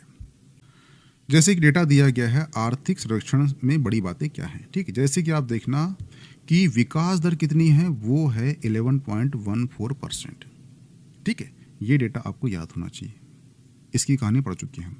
प्रति व्यक्ति आय कितना, 4 गुना बढ़ चुकी है, ये भी डेटा आपको याद होना चाहिए, ठीक है। प्रति व्यक्ति आय कितनी है, तो 1,69,000 प्रति व्यक्ति आय है। प्रदेश में पर्यटन वृद्धि कितनी हुई है, तो वो 94% वृद्धि हुई है, यानी 100 के आसपास पहुंच गई। यानी कि ये डेटा आपको याद होना चाहिए। जो भी चीज़ 100 के आसपास पहुंच जाती है ग्रोथ में, वो डेटा आपको याद होना चाहिए। दूसरी चीज़, सबसे ज़्यादा पर्यटन कहाँ हुआ है, उज्जैन में हुआ है। अब उज्जैन में क्यों हुआ है, उसके पीछे रीज़न है भगवान शिव, ठीक है, पहला पॉइंट। दूसरा क्या है, वहाँ पर महाकाल मंदिर है, ठीक है। दूसरा महाकाल लोक, अभी अब उज्जैन जाओगे तो आप देखना कि महाकाल लोक बन चुका है। तीसरी चीज, जो सीएम है वो कहाँ के हैं वर्तमान, वो उज्जैन के हैं, तो इनका ध्यान कहाँ पर है, वो उज्जैन में। चौथी चीज, उज्जैन में 2028 में क्या लगने वाला है, वो लगने वाला है कुंभ, ठीक है। इस प्रकार से देखा जाए तो उज्जैन की जो पर्यटन पहुंच है ये सबसे ज्यादा है। हुआ क्लियर? क्वेश्चन आएगा, कंफ्यूजन बिल्कुल मत होना। जहाँ के सीएम हैं वहाँ पे उज्जैन है। उज्जैन जो है ये महाकाल की नगरी है। महाकाल में जो उज्जैन है वहाँ पे नदी बहती है, क्षिप्रा नदी, जो 2028 में वहाँ पर लगने वाला है कुंभ, इसलिए उसका जो पर्यटन है ये सबसे ज़्यादा पहुँच चुका है। हुआ क्लियर? और ऑल ओवर मध्य प्रदेश का पर्यटन की वृद्धि कितनी हो चुकी है, तो वो हो चुकी है 94%, और डेयरी उत्पादन में बढ़ोतरी दर्ज की गई है। हुआ क्लियर? इतने सारे डेटा आंकड़ा आपको याद होना चाहिए। नेक्स्ट क्वेश्चन है, स्थिर भाव के आधार पर 2025-26 में मध्य प्रदेश की प्रति व्यक्ति आय। वह क्वेश्चन, ये क्वेश्चन जो है आपका मध्य प्रदेश का जो फॉरेस्ट का मेंस होता है 21 में कर चुका है। यही सेम क्वेश्चन आपका एपी में कर चुका है 2022 में। अब यही क्वेश्चन आपका 2026 में करेगा, तो वो उसका आंसर, उसका जो डेटा होगा यही होगा, ठीक है। अब इसका आंसर क्या होगा, तो ध्यान रखना, आपको चलना पड़ेगा कहाँ पर, ग्राफ में। ये आपको दिया गया है आपका एमपी की प्रति व्यक्ति आय में 10% की इजाफा, ये वर्ष दिया गया है, ये प्रचलित भाव दिया गया है, ये स्थिर भाव। तो यहाँ पे आप देख पा रहे हो ये है 2025-26, ठीक है। प्रति व्यक्ति आय प्रचलित भाव में, उसका आंसर क्या होगा, वो होगा 1,69,000। हुआ क्लियर? ये आंसर होगा। लेकिन यहाँ पूछा उसने स्थिर भाव में प्रति व्यक्ति आय कितनी होगी, तो स्थिर में कितनी होगी, वो होगी 76,971। जैसे कि आप देख लो ग्राफ में यहाँ पे लिखा है 1,69,000, और ये क्या है, ये है प्रचलित भाव, और ये लिखा है आपका 76,971, ये लिखा है आपका स्थिर भाव। और यहाँ उसने क्वेश्चन किया है स्थिर भाव में, क्या किया है, स्थिर भाव में। स्थिर भाव में जो क्वेश्चन का आंसर होगा वो होगा 76,971। हुआ क्लियर? ये ध्यान रखना, ठीक है। 2025-26 के अनुसार, अग्रिम अनुमानों के अनुसार मध्य प्रदेश की स्थिर भाव, क्या बोला यहाँ पर, यहाँ बोला उसने स्थिर भाव। हुआ क्लियर? के आधार पर 2011-12 के आधार वर्ष पर प्रति व्यक्ति आय, बता चुका हूँ मैं आपको। ये आपका हो गया स्थिर भाव। कौन सा? ये हो गया आपका स्थिर भाव। और उसने पूछा है स्थिर भाव के अकॉर्डिंग 2011-12 में जो प्रति व्यक्ति आय है कितनी हो चुकी है, तो वो होने की संभावना कितनी है? वो है 76,900। तो इसका जो आंसर क्या होगा? वो हो जाएगा ऑप्शन बी। हुआ क्लियर? और ये क्वेश्चन सेम क्वेश्चन किया था 2011 में ADPPO में। हुआ क्लियर? 2025-2026 में क्वेश्चन आपको आएगा तो वो आएगा इस प्रकार से क्वेश्चन आएगा। हुआ क्लियर? ध्यान रखना, ठीक है। स्थिर मूल्यों के अकॉर्डिंग बेस ईयर 2011-12 के अनुसार वर्ष 2022-23 में मध्य प्रदेश की प्रति व्यक्ति आय कितनी रही है?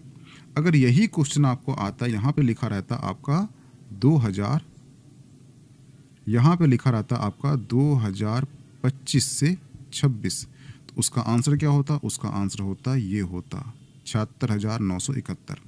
और ये क्वेश्चन भी आपका MP 22 और 21 में कर चुका है, ठीक है। ये क्वेश्चन ध्यान रखना कि 2023-24 में राष्ट्रीय औसतन की तुलना में मध्य प्रदेश की प्रति व्यक्ति आय कितने % की है चालू कीमत पर, ठीक है। तो ध्यान रखना, अगर यहाँ पे मैं डेटा पुट कर दूँ, ये इसको मैं ऐसा कर दूँ, ठीक है, और यहाँ पे मैं लिख दूँ क्या? 2025 से 26, तो इसका आंसर क्या होगा? ठीक है, जैसे कि 2025-26 में जो MP की प्रति व्यक्ति आय है वो कितनी है? तो वो 1,69,050 है। और जो इंडिया है उसकी प्रति व्यक्ति आय कितनी है? तो वो 1,20,000 है, ठीक है।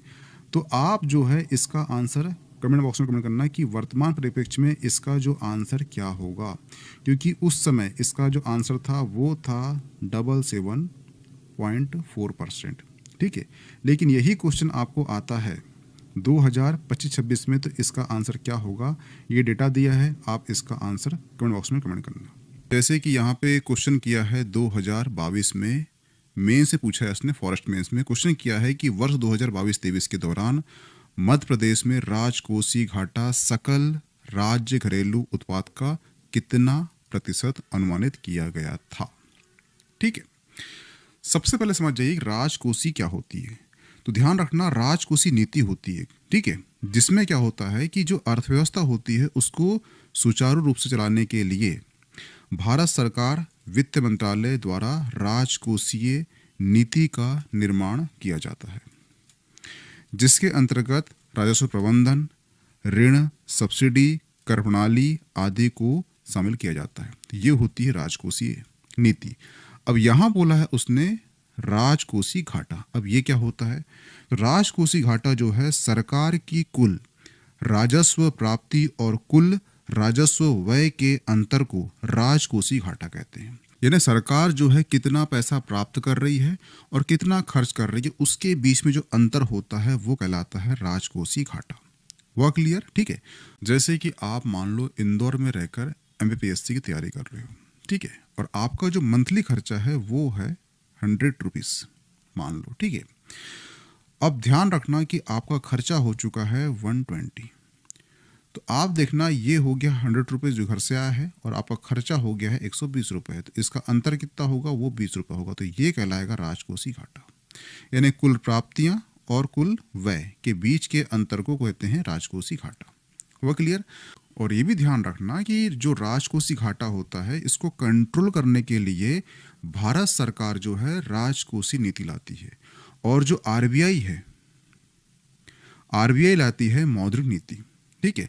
अब यहाँ उसने पूछा है राजकोषीय घाटा 22-23, ठीक है। अब मैं यहाँ पे लिख दूँ आपको, यहाँ पे मैं कर दूँ पुट कौन सा?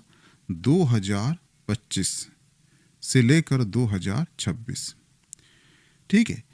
यहाँ पे मैं कर दूँ वर्ष 2025 के दौरान मध्य प्रदेश में राजकोषीय घाटा सकल राज्य उत्पाद का कितना % अनुमानित है। तो उसका आंसर क्या होगा? ये आपका दिख रहा है इमेज आर्थिक सर्वेक्षण की, ठीक है।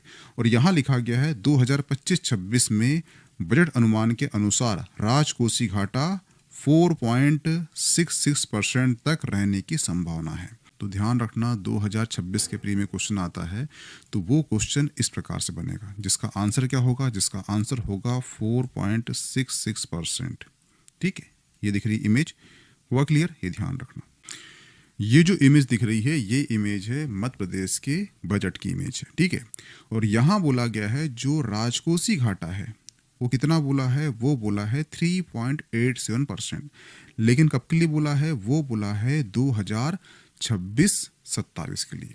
तो इस आंकड़े को ध्यान रखना, ये आंकड़ा है 3.87%, ठीक है। तो ध्यान रखना, यहाँ पर क्वेश्चन को ध्यान से पढ़ना। अगर वो बोलेगा आर्थिक सर्वेक्षण 2025-26 के अकॉर्डिंग जो राजकोषीय घाटा है वो कितना है, तो वो है 4.66%। लेकिन वो ये करता है कि मध्य प्रदेश के बजट के अकॉर्डिंग 2026-27 के लिए जो राजकोषीय घाटा है उसका अनुमान कितना रखा गया है, तो वो रखा गया है 3.87%। वो क्लियर? ये ध्यान रखना, ठीक है। जैसे आप देख पा रहे हो राजकोषीय घाटा कितना है, वो है 4.66%, ठीक है। नेक्स्ट क्वेश्चन है, ये क्वेश्चन आ चुका है जो फॉरेस्ट मेंस होता है वहां पे 2019 में आ चुका है। तो आंकड़ा क्या होगा, 2019-20 का होगा। लेकिन यहाँ पर ये क्वेश्चन 2026 में करेगा, तो ये करेगा कि मध्य प्रदेश के बजट 2025-26 के बजट प्राकलनों के अनुसार राजकोषीय घाटा सकल राज्य घरेलू उत्पाद वर्तमान कीमत पर कितने प्रतिशत रखा गया है, ठीक है। तो ध्यान रखना, आर्थिक सर्वेक्षण 2025-26 के अकॉर्डिंग जो राजकोषीय घाटा है वो रखा गया है 4.66%, ठीक है, जैसे कि आप देख पा रहे हो। लेकिन वही क्वेश्चन करता है कि बजट के अकॉर्डिंग जो 26-27 है उसके लिए राजकोषीय घाटा कितना रखा गया है, अनुमानित तो वो रखा गया है 3.87%। हुआ क्लियर? तो ध्यान रखना, यहाँ पर अगर वो क्वेश्चन करता है आर्थिक सर्वेक्षण 2025-26 के अकॉर्डिंग राजकोषीय घाटा कितना है, तो वो है 4.66%। लेकिन वही क्वेश्चन करता है कि बजट के अकॉर्डिंग 2026-27 के अकॉर्डिंग जो राजकोषीय घाटा है वो कितना अनुमानित किया गया है, तो वो रखा गया है 3.87%। हुआ क्लियर? ये ध्यान रखना। ये क्वेश्चन जो है आपका आ चुका है 2024 में, ठीक है। और इसका भी सेम क्वेश्चन है और सेम आंसर इसका भी वही होगा। हुआ क्लियर? ठीक है। नेक्स्ट क्वेश्चन है मध्य प्रदेश के स्वयं के कर राजस्व में किसका योगदान सर्वाधिक है, ठीक है। ये जो इमेज दिख रही है ये इमेज है कर राजस्व की, ठीक है। ये जो आंकड़ा दिख रहा है ये आंकड़ा कौन सा है, वो है 25-26 का आंकड़ा है, ठीक है। यहाँ पे दिया गया है कर राजस्व और यहाँ पे लिखा गया है SGST। क्या लिखा है? SGST। और इसका जो आंकड़ा है ये दिया गया है 42,140। हुआ क्लियर?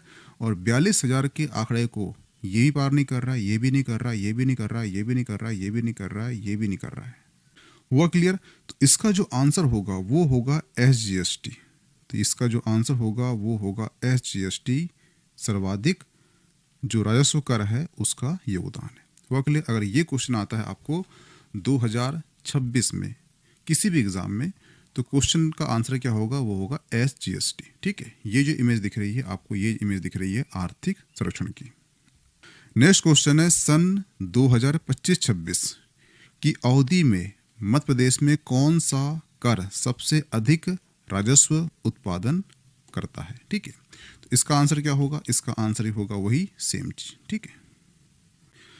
नेक्स्ट क्वेश्चन है राज्य सरकार की आय का स्रोत कौन सा है, ठीक है। तो ध्यान रखना, मध्य प्रदेश में राज्य सरकार की आय का प्रमुख स्रोत क्या है, तो वो है GST, भूमि राजस्व, शराब पर उत्पादन शुल्क, स्टाम्प शुल्क, कृषि आय पर कर और अन्य राजस्व विशिष्ट एवं जैसे कि व्यवसायिक कर, मनोरंजन कर और वाहन कर।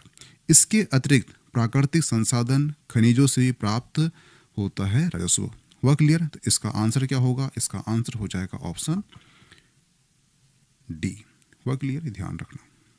नेक्स्ट क्वेश्चन है सितंबर 2023 के अंत में सकल घरेलू उत्पाद GDP बाह्य ऋण का अनुपात क्या है, ठीक है। अब यही क्वेश्चन आपको आएगा 2025-26 के अकॉर्डिंग, ठीक है। यहाँ लिखा रहेगा आपका 2025-26 के अकॉर्डिंग अंत में सकल घरेलू उत्पाद जीडीपी का बाहरण का अनुपात क्या होगा। ठीक है, तो ये जो आपको दिख रहा है ये ऋण जीएसटी अनुपात दिख रहा है। ठीक है, और यहाँ लिखा गया आपका 2025-26 और इसका जो ऋण उपलब्धि कितनी है तो वो है 31.30 31.30 31.30। इस आंकड़े को ध्यान रखना। ठीक है, ये क्वेश्चन उसने पहले कर चुका है, 2024 में कर चुका है, तो ये क्वेश्चन 2026 में आता है तो उसका आंसर क्या होगा, वो होगा 31.30%। ठीक है, तो इसमें क्या होता है कि अगर ये जो डेटा है 50% से अधिक बढ़ जाता है तो राज्य की स्थिति बहुत ही खराब हो जाती है। हुआ क्लियर, ये ध्यान रखना है। अब क्वेश्चन ये उठता है कि ऋण जीएसडीपी का अनुपात क्या है। तो किसी भी राज्य के कुल कर्ज यानी कि ऋण और उसके द्वारा उत्पादित कुल वस्तुओं एवं सेवाओं का अनुपात, ये जो प्रतिशत है कौन सा, 31.30%। ये जो प्रतिशत है ये व्यक्त करता है कि राज्य की वित्तीय स्थिरता, कर्ज चुकाने की क्षमता और राजकोषीय स्वास्थ्य को दर्शाता है, यानी कि उसकी स्थिति कैसी है। ठीक है, ये दर्शाता है क्या, 31% अगर यही परसेंट आपको बढ़ जाता कितना, 50%, तो यहाँ पर क्या होता है, राज्य की स्थिति बहुत ही दयनीय हो जाती है। अगर यही परसेंट चल जाता है 77 के आसपास चल जाता है परसेंट, ठीक है, तो ये दिखाता है राज्य की नकारात्मक आर्थिक विकास दर को दर्शाता है। इसलिए ये जो परसेंट है आपके लिए हो जाता है महत्वपूर्ण, क्योंकि ये दिखाता है कि राज्य की स्थिति कैसी है। ठीक है, इसलिए उसने ये क्वेश्चन किया है, लेकिन ध्यान रखना यही क्वेश्चन आपको आएगा 2025-26 में, तो उसका आंसर क्या होगा, वो होगा 31.30%। हुआ क्लियर। नेक्स्ट क्वेश्चन है 2022 में मध्य प्रदेश में ऋण सकल राज्य घरेलू उत्पाद जीएसडीपी अनुपात कितना है। सेम क्वेश्चन है। ठीक है, ये क्वेश्चन उसने किया है 2024 में, एमपीपीएससी प्री में कर चुका है, और ये क्वेश्चन किया है 2022 में एमपी एपी में किया है। ठीक है, और इसका आंसर क्या होगा, इसका आंसर होगा 31.30%। हुआ क्लियर, जैसे कि हमने इस तालिका में हमने पढ़ चुका है। ठीक है, यही आंसर इसका होगा। हुआ क्लियर, ये ध्यान रखना। ठीक है, नेक्स्ट क्वेश्चन है 2020-21 में मध्य प्रदेश का सकल राज्य घरेलू उत्पाद कितना होगा। ध्यान रखना, अगर मैं यहाँ पे लिख दूँ 2025-26, तो इसका जो आंसर क्या होगा, इसका आंसर हो जाएगा आपका, ये हो जाएगा 16.69 ट्रिलियन रुपीस। हुआ क्लियर।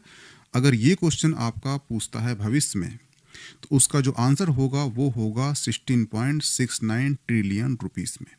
अभी वर्तमान में जीडीपी का आकार इतना है, लेकिन यही क्वेश्चन पूछता है आपका 24-25 के अकॉर्डिंग पूछता है, तो उसका आंसर होगा 15.03 ट्रिलियन रुपीस में। हुआ क्लियर। क्योंकि क्या होता है कि जैसे आप भी पढ़ रहे हो, आपका पेपर है भी, ठीक है, तो आपको याद रखना है डाटा करेंट का, और जस्ट उसके एसएल पर डाटा याद रखना है, क्योंकि क्वेश्चन वहीं से उठेंगे। तो आपको ध्यान रखना है कि जीडीपी का आकार पहले कितना था और अभी कितना है। ठीक है, अभी पूछेगा आपसे तो वो आकार इतना किया गया है अनुमानित, कितना था पूछेगा आपसे तो इतना था। हुआ क्लियर, ये ध्यान रखना। नेक्स्ट क्वेश्चन है मध्य प्रदेश ने अपना सकल राज्य घरेलू उत्पाद जीएसडीपी कब तक दुगुना करने का लक्ष्य रखा है। तो ध्यान रखना, मध्य प्रदेश ने अपना सकल राज्य घरेलू उत्पाद 2028-29 तक जो है दुगुना करने का लक्ष्य रखा है। ध्यान रखना। हुआ क्लियर। वर्ष 2022-23 में मध्य प्रदेश बाल बजट को बजट के अनिवार्य भाग के रूप में प्रस्तुत करने वाला देश का राज्य था। तो ये राज्य कौन सा है, ध्यान रखना, जो मध्य प्रदेश है इसने बाल बजट को बजट के अनिवार्य भाग के रूप में प्रस्तुत करने वाला ये देश का पहला राज्य है। ऑप्शन डी सही हो जाएगा। हुआ क्लियर। और ये ध्यान रखना कि सबसे पहले इसने 22-23 में ही ये बजट पेश किया है। तो नेक्स्ट क्वेश्चन आपसे ये करेगा वो कि बाल बजट उसने सर्वप्रथम कब पेश किया है, तो उसका आंसर क्या हो जाएगा, वो हो जाएगा 2022 में। हुआ क्लियर। नेक्स्ट क्वेश्चन है मध्य प्रदेश सरकार द्वारा पहली बार बाल बजट कब प्रस्तुत किया गया था। बता चुका हूँ इसका आंसर, ये पेश किया गया था 2022-23 में। हुआ क्लियर। तो यहाँ से एक क्वेश्चन कमेंट बॉक्स में कमेंट करना कि 2026-27 में जो बजट पेश किया गया है, इसमें जो बाल बजट है उसके लिए कितनी राशि आवंटित की गई है, ये क्वेश्चन का आंसर कमेंट करना। ठीक है। मध्य प्रदेश शासन के मेरा बजट 2025-26 के अनुसार 2047 तक मध्य प्रदेश सरकार कौन सा आर्थिक लक्ष्य हासिल करने की आकांक्षा रखती है? तो वो रखती है आकांक्षा कौन सा? वो रखती है आकांक्षा ऑप्शन सी, $2 ट्रिलियन की अर्थव्यवस्था का। हुआ क्लियर? वर्ष 2047 तक जब हम 100 साल मनाएंगे आज़ादी के, ठीक है, तब मध्य प्रदेश की जो अर्थव्यवस्था है वो $2 ट्रिलियन की अर्थव्यवस्था बनाने का लक्ष्य रखा गया, यानी कि 250 लाख करोड़। और 2028-29 तक मध्य प्रदेश की जो अर्थव्यवस्था है ये 27.2 लाख करोड़ की अर्थव्यवस्था बनाने का लक्ष्य रखा गया है। हुआ क्लियर? ये दोनों डेटा को आप याद कर लेना। मध्य प्रदेश में जेंडर बजटिंग की प्रक्रिया का आरंभ किस वित्तीय वर्ष में हुआ है? तो ये कब हुआ है? तो ये हुआ है 2007-08 में हुआ है। मध्य प्रदेश में जेंडर बजटिंग की प्रक्रिया शुरुआत वित्तीय वर्ष 2007-08 में की गई है।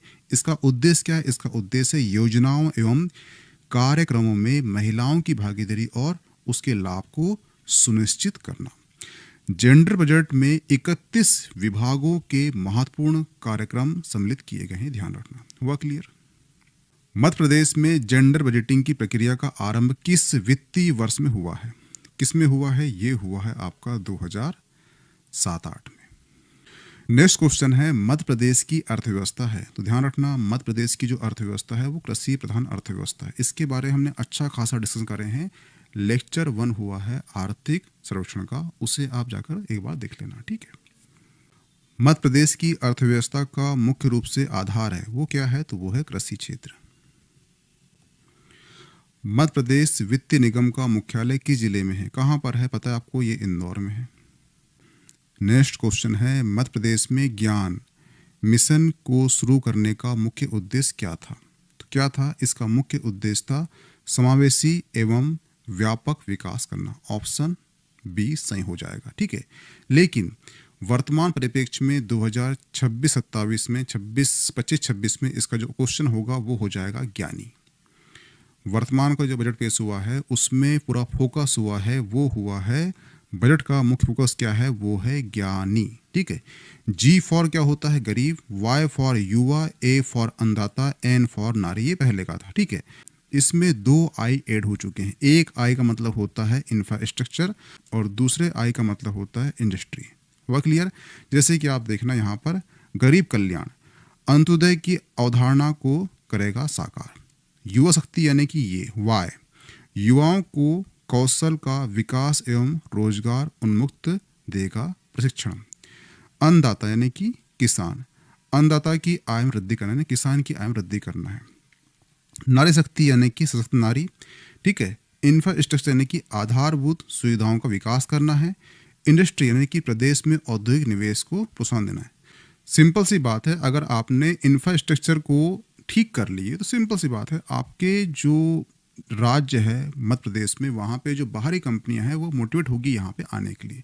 जैसे कि आप देखना जितनी भी आईटी कंपनी इंदौर आ रही है, भोपाल नहीं आ रही, क्योंकि जो इंदौर का इंफ्रास्ट्रक्चर है काफ़ी अच्छा है। वहाँ मेट्रो सिटी बन रही है। ठीक है।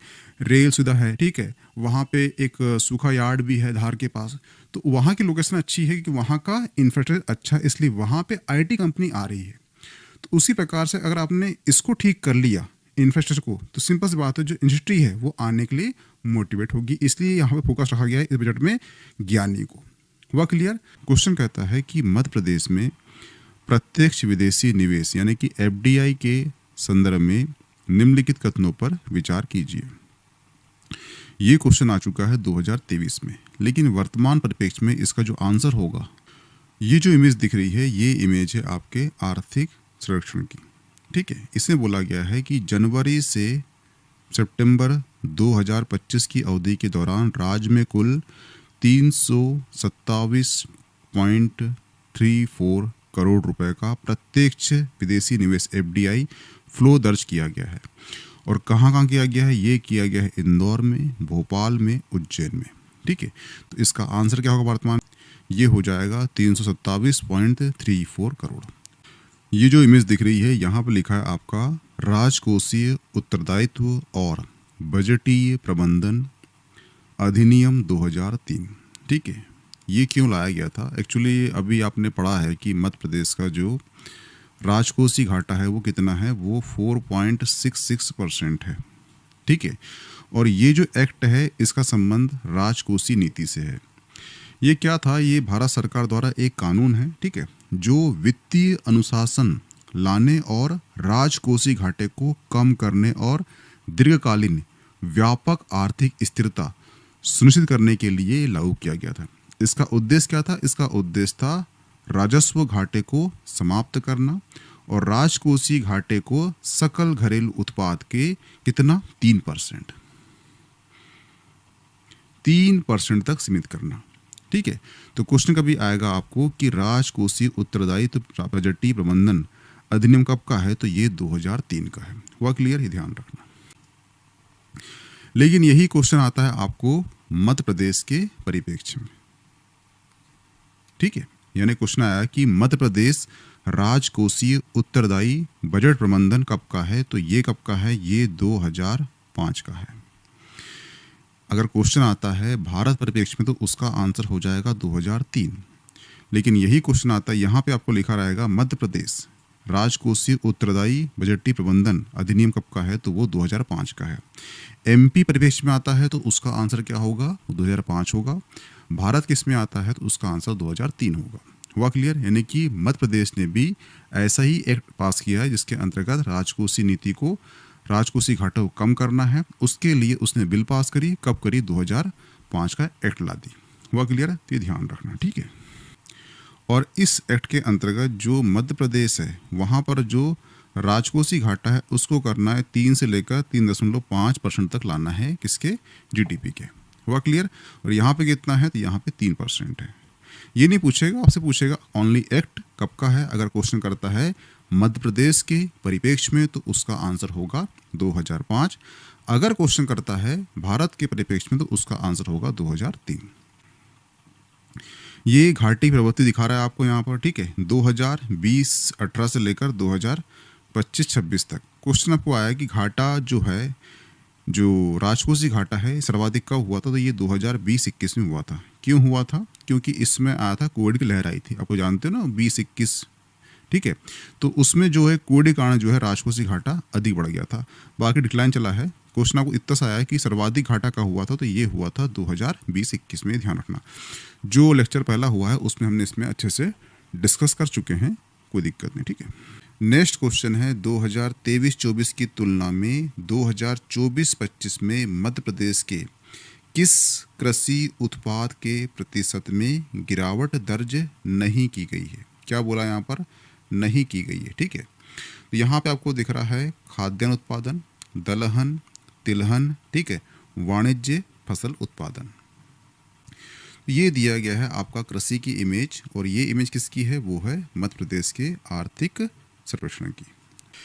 यहाँ बोला गया है 2024-25 में कुल फसल उत्पादन में क्या हुई है, बढ़ोतरी हुई है 7.6% की। उसके साथ बोला है उसने कि जो खाद्यान्न फसल होती है, ठीक है, उसमें वृद्धि प्रमुख योगदान है, यानी जो खाद्यान्न फसल है उसमें वृद्धि दर्ज की गई है। दूसरी चीज, दलहन में 21.90% और तिलहन में 5.727% की गिरावट दर्ज की गई, यानी कि दलहन और तिलहन का क्या हुआ है, ये उत्पादन गिरा है इसका।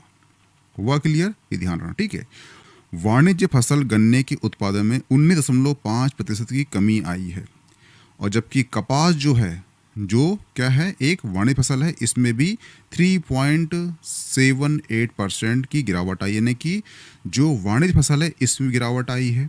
ठीक है, और फसल ये छोड़ दो। ठीक है, अब यहाँ पे क्वेश्चन क्या दिया गया था, यहाँ बोला है गिरावट नहीं आई है। ठीक है, खाद्यान्न उत्पादन में बढ़ोतरी की गई है। ठीक है, दलहन में, तिलहन में और वाणिज्य फसल में। अगर आप देखो यहाँ पर, ठीक है, दलहन क्या हुआ है, यहाँ पर दलहन तिलहन में गिरावट आई है, वाणिज्य फसल में गिरावट आई है, तो ये सही है, गिरावट आई है, गिरावट आई है, ठीक है, और ये गिरावट आई है। लेकिन इसने पूछा है किसमें गिरावट नहीं आई है। यहाँ देखना, यहाँ दिख रहा है खाद्यान्नों में वृद्धि प्रमुख योगदान है, यानी कि जो खाद्यान्न है इसमें क्या हुई है, इसमें वृद्धि हुई है। तो इसका आंसर क्या होगा, इसका आंसर होगा ऑप्शन ए, ठीक है। क्योंकि यहाँ बोला है उसने कृषि उत्पादन के प्रतिशत में गिरावट दर्ज नहीं की गई है, और यहाँ बोला है खाद्यान्न में वृद्धि प्रमुख योगदान है, यानी खाद्यान्न में क्या हुआ, वृद्धि हुई है, तो इसमें गिरावट नहीं है, इसलिए इसका आंसर क्या हो जाएगा, ऑप्शन ए हो जाएगा। हुआ क्लियर। बाकी दलहन, तिलहन, वाणिज्य फसल में गिरावट दर्ज की गई है। इस तरह क्वेश्चन आएंगे तो उसको हल करने की क्षमता आप में विकसित हो चुकी होगी। हुआ क्लियर। तो ध्यान रखना, मध्य प्रदेश पीएससी जो है इस प्रकार के क्वेश्चन करता है। हुआ क्लियर। इसका आंसर आपको यहाँ से मिल चुका होगा, ठीक है। और इस पीपीटी को, इतनी पीपीटी यहाँ पे ऐड है, इनको ध्यान से पढ़ लेना। मैंने यहाँ पर सारे जो फैक्ट हैं उसको अंडरलाइन कर दिया है, ठीक है। आपको पढ़ने में टाइम कम लगेगा। जब भी एग्जाम होती है उसके 1-2 दिन पहले से एक बार रिवाइज कर लेना, ठीक है। जैसे ही आप देखना प्रमुख खाद्यान्न फसलों का उत्पादन, इसमें बोला है कि जो गेहूँ का उत्पादन है इसमें वृद्धि हुई है, ठीक है। जो कुल खाद्यान्न उत्पादन में वृद्धि हुई है, ठीक है, यानी सब में वृद्धि हुई है। खाद्यान्न फसलों में क्या हुई है, वृद्धि हुई है, ये बता रहा है, ठीक है। तो ये जो ग्राफ बता रहा है, ये ग्राफ हमने जो पढ़े हैं ना यहाँ पर, कि जो उत्पादन में कहना चाहिए वृद्धि हुई है, जैसे यहाँ पर लिखा गया है जो कुल उत्पादन क्षेत्र में मामूली गिरावट आई है, ठीक है, खाद्यान्नों में वृद्धि हुई है। तो ये जो ग्राफ है ये वही बता रहा है, वृद्धि हुई है, ठीक है, गिरावट हुई है, गिरावट हुई है, वृद्धि हुई है, इस टाइप से बता रहा है। कोई दिक्कत नहीं, जो हमने पढ़ चुके हैं उस पीपीटी इमेज में उसी को ये बता रहा है, ग्राफ है इसमें, ठीक है। जैसे कि आप देखना कुल खाद्यान्न उत्पादन, ठीक है, जैसे यहाँ बताया जा रहा है खाद्यान्न फसलों का उत्पादन, जैसे आप देख पा रहे हो ये जो गेहूं उत्पादन है, ठीक है, इसमें क्या हुई है, इसमें वृद्धि हुई है। हुआ क्लियर, ठीक है। इसके बाद देख लीजिए आप यहाँ पे कुल खाद्यान्न उत्पादन, इसमें क्या हो रही है, इसमें वृद्धि हुई है, ठीक है। मक्का उत्पादन में, ठीक है, क्या हुआ है, इसमें वृद्धि दर्ज की गई है। हुआ क्लियर। और इसके साथ ही हाँ, तो आप देख पा रहे हो यहाँ पे कि गेहूं उत्पादन, कुल खाद्यान्न उत्पादन और मक्का उत्पादन में क्या हुई है, वृद्धि हुई है, ठीक है। तो क्वेश्चन ये आएगा कि उसमें गिरावट की गई, किसमें वृद्धि की गई है। हुआ क्लियर। हमने जो क्वेश्चन पहले कर चुके हैं उसके अकॉर्डिंग आपको ध्यान रखना, ठीक है। ये ग्राफ वही बता रहा है जो हमने इसमें पढ़ चुके हैं वही चीज, ठीक है। जैसे आप देखना कि तिलहन, ठीक है, जो ये आपको दिख रहा है, ये दलहन उत्पादन में क्या हुआ है, 2190% क्या हुई, कमी हुई है। हुआ क्लियर। ध्यान रखना है कि आपको क्वेश्चन आया कि दलहन में वृद्धि हुई है, गिरावट हुई है, तो यहाँ क्वेश्चन आया क्या है, ये कमी हुई है। हुआ क्लियर। तो गिरावट जहाँ पे अति हुई है उसको याद रखना है, किसमें गिरावट हुई है, किसमें वृद्धि हुई है। क्वेश्चन सिंपल सा आएगा, किसमें वृद्धि हुई, किसमें गिरावट हुई है, ठीक है। तो आप वहाँ से हल कर लोगे। जो पहला क्वेश्चन बताया था मैंने उसी क्वेश्चन के अकॉर्डिंग जो क्वेश्चन है वो आएगा, ठीक है। जैसे कि ये दलहन उत्पादन में क्या हुआ है, कमी आई है, ठीक है, ये हम पढ़ चुके हैं इसके पहले। सरसों, ठीक है, सबसे अधिक गिरावट किसमें आई है, ये ध्यान रखना। सबसे अधिक जो गिरावट है किसमें आई है, सरसों में आई है। क्वेश्चन आपको आया कि सबसे अधिक गिरावट किसमें हुई है, तो वो सरसों में हुई है। दलहन में गिरावट आई है, वाणिज्य फसल में गिरावट आई है, ठीक है, तिलहन में गिरावट आई है, लेकिन सबसे अधिक जो गिरावट आई है वो किसमें आई है, राई और सरसों में आई है। हुआ क्लियर, ये ध्यान रखना, ठीक है।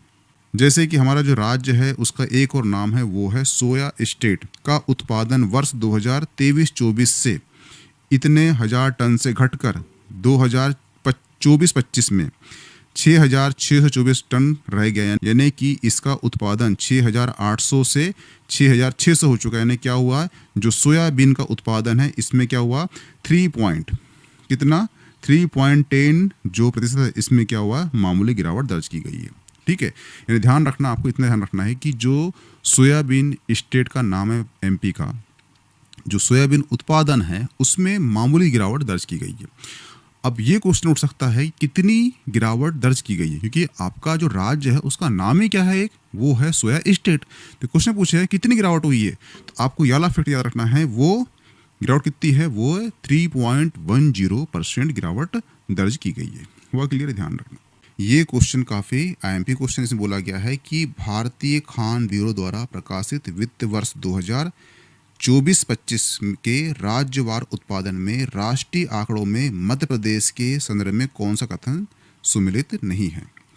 ये जो इमेज दिख रही है ये इमेज है मध्य प्रदेश के आर्थिक सर्वेक्षण 2025-26 की, ठीक है, जिसमें बोला गया है प्रदेश की आर्थिक प्रगति, औद्योगिक विकास में खनिजों के उत्पादन, खनिज आधारित उद्योग का महत्वपूर्ण स्थान है। देश में खनिज संसाधनों की दृष्टि से मध्य प्रदेश कितना 4th स्थान है। क्वेश्चन आपको आया है कि देश में खनिज संसाधन की दृष्टि से एमपी का कौन सा स्थान है, तो वो 4th यानी कि 4th स्थान है। इस फैक्ट को ध्यान रखना, ठीक है। दूसरा है भारतीय संघ में हीरा उत्पादन में प्रबंधन में मध्य प्रदेश राज्य का स्थिति एकाधिकार है, यानी कि हीरा उत्पादन में इसका प्रथम स्थान है। हुआ क्लियर। भारतीय खान ब्यूरो द्वारा प्रकाशित वित्त वर्ष 2024-25 के खनिजवार राज्यवार उत्पादन में राष्ट्रीय आंकड़ों के अनुसार मध्य प्रदेश किसमें, ताम्र अयस्क के उत्पादन में देश में प्रथम स्थान है। यानी कि देश में तांबे के उत्पादन में मध्य प्रदेश क्या है, प्रथम स्थान है। तो ये क्वेश्चन आपके लिए जाता है मोस्ट आईएमपी। मध्य प्रदेश ताम्र अयस्क के उत्पादन में देश में क्या है, प्रथम स्थान है। दूसरी चीज, रॉक फॉस्फेट, मैग्नीशियम अयस्क और चूना पत्थर के उत्पादन में द्वितीय स्थान है। रॉक फॉस्फेट, मैग्नीशियम और चूना पत्थर के उत्पादन में क्या है, ये द्वितीय स्थान है। हुआ क्लियर। कोयला उत्पादन में क्या है, 4th है। तो ध्यान रखना, कोयला उत्पादन पूछे या देश में खनिज संसाधनों की दृष्टि से एमपी का स्थान पूछे, दोनों क्या है, दोनों 4th स्थान है। ताम्र अयस्क में प्रथम स्थान है, मैग्नीज रॉक फॉस्फेट चूना उत्पादन में द्वितीय स्थान है, ठीक है। और लोह अयस्क और बॉक्साइट में ये 6वां स्थान है। हुआ क्लियर। अब हम पढ़ लेते हैं इसका क्या कथन। ताम्र अयस्क में क्या है, प्रथम स्थान है, बिल्कुल सही है, ठीक है। मैग्नीज और चूना पत्थर में द्वितीय स्थान है, ठीक है। रॉक फॉस्फेट में तृतीय स्थान है और कोल में 4th स्थान है। ध्यान रखना, जो कोयला है इसमें 4th है, यानी कि याला ऑप्शन सही है, ठीक है। ताम्र में प्रथम है, यानी कि याला ऑप्शन सही है, ठीक है। मैग्नीज अयस्क चूना में द्वितीय, यहाँ बोला है मैग्नीज चूना पत्थर और रॉक फॉस्फेट में क्या है, द्वितीय, यानी ये बिल्कुल सही है। रॉक फॉस्फेट बताया, रॉक फॉस्फेट जो है ये द्वितीय स्थान है, पहले तो यहाँ बोला उसने तृतीय, तो ये ऑप्शन गलत हो जाता है। इसका आंसर क्या होगा, इसका आंसर हो जाएगा ऑप्शन सी हो जाएगा। हुआ क्लियर, ये ध्यान रखना, ठीक है। यहाँ बोला उसने कौन सा सम्मिलित नहीं है। हुआ क्लियर। तो इतने ये जो पीपीटी है, ये पीपीटी आपके लिए काफ़ी आईएमपी हो जाती है, ठीक है। इससे क्वेश्चन एक आने की संभावना है, इसलिए इस पीपीटी को ध्यान से पढ़ लेना, ठीक है।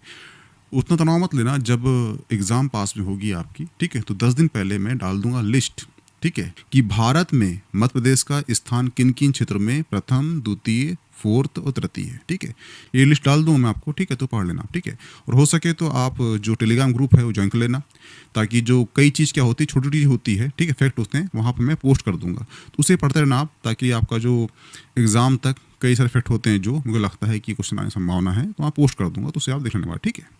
तो ध्यान रखना, ये जो इमेज दिख रही है यहाँ पर दिया है खनिज, यहाँ पे दिया गया है विगत वर्षों की तुलना में % में वृद्धि या कमी। हुआ क्लियर, ठीक है।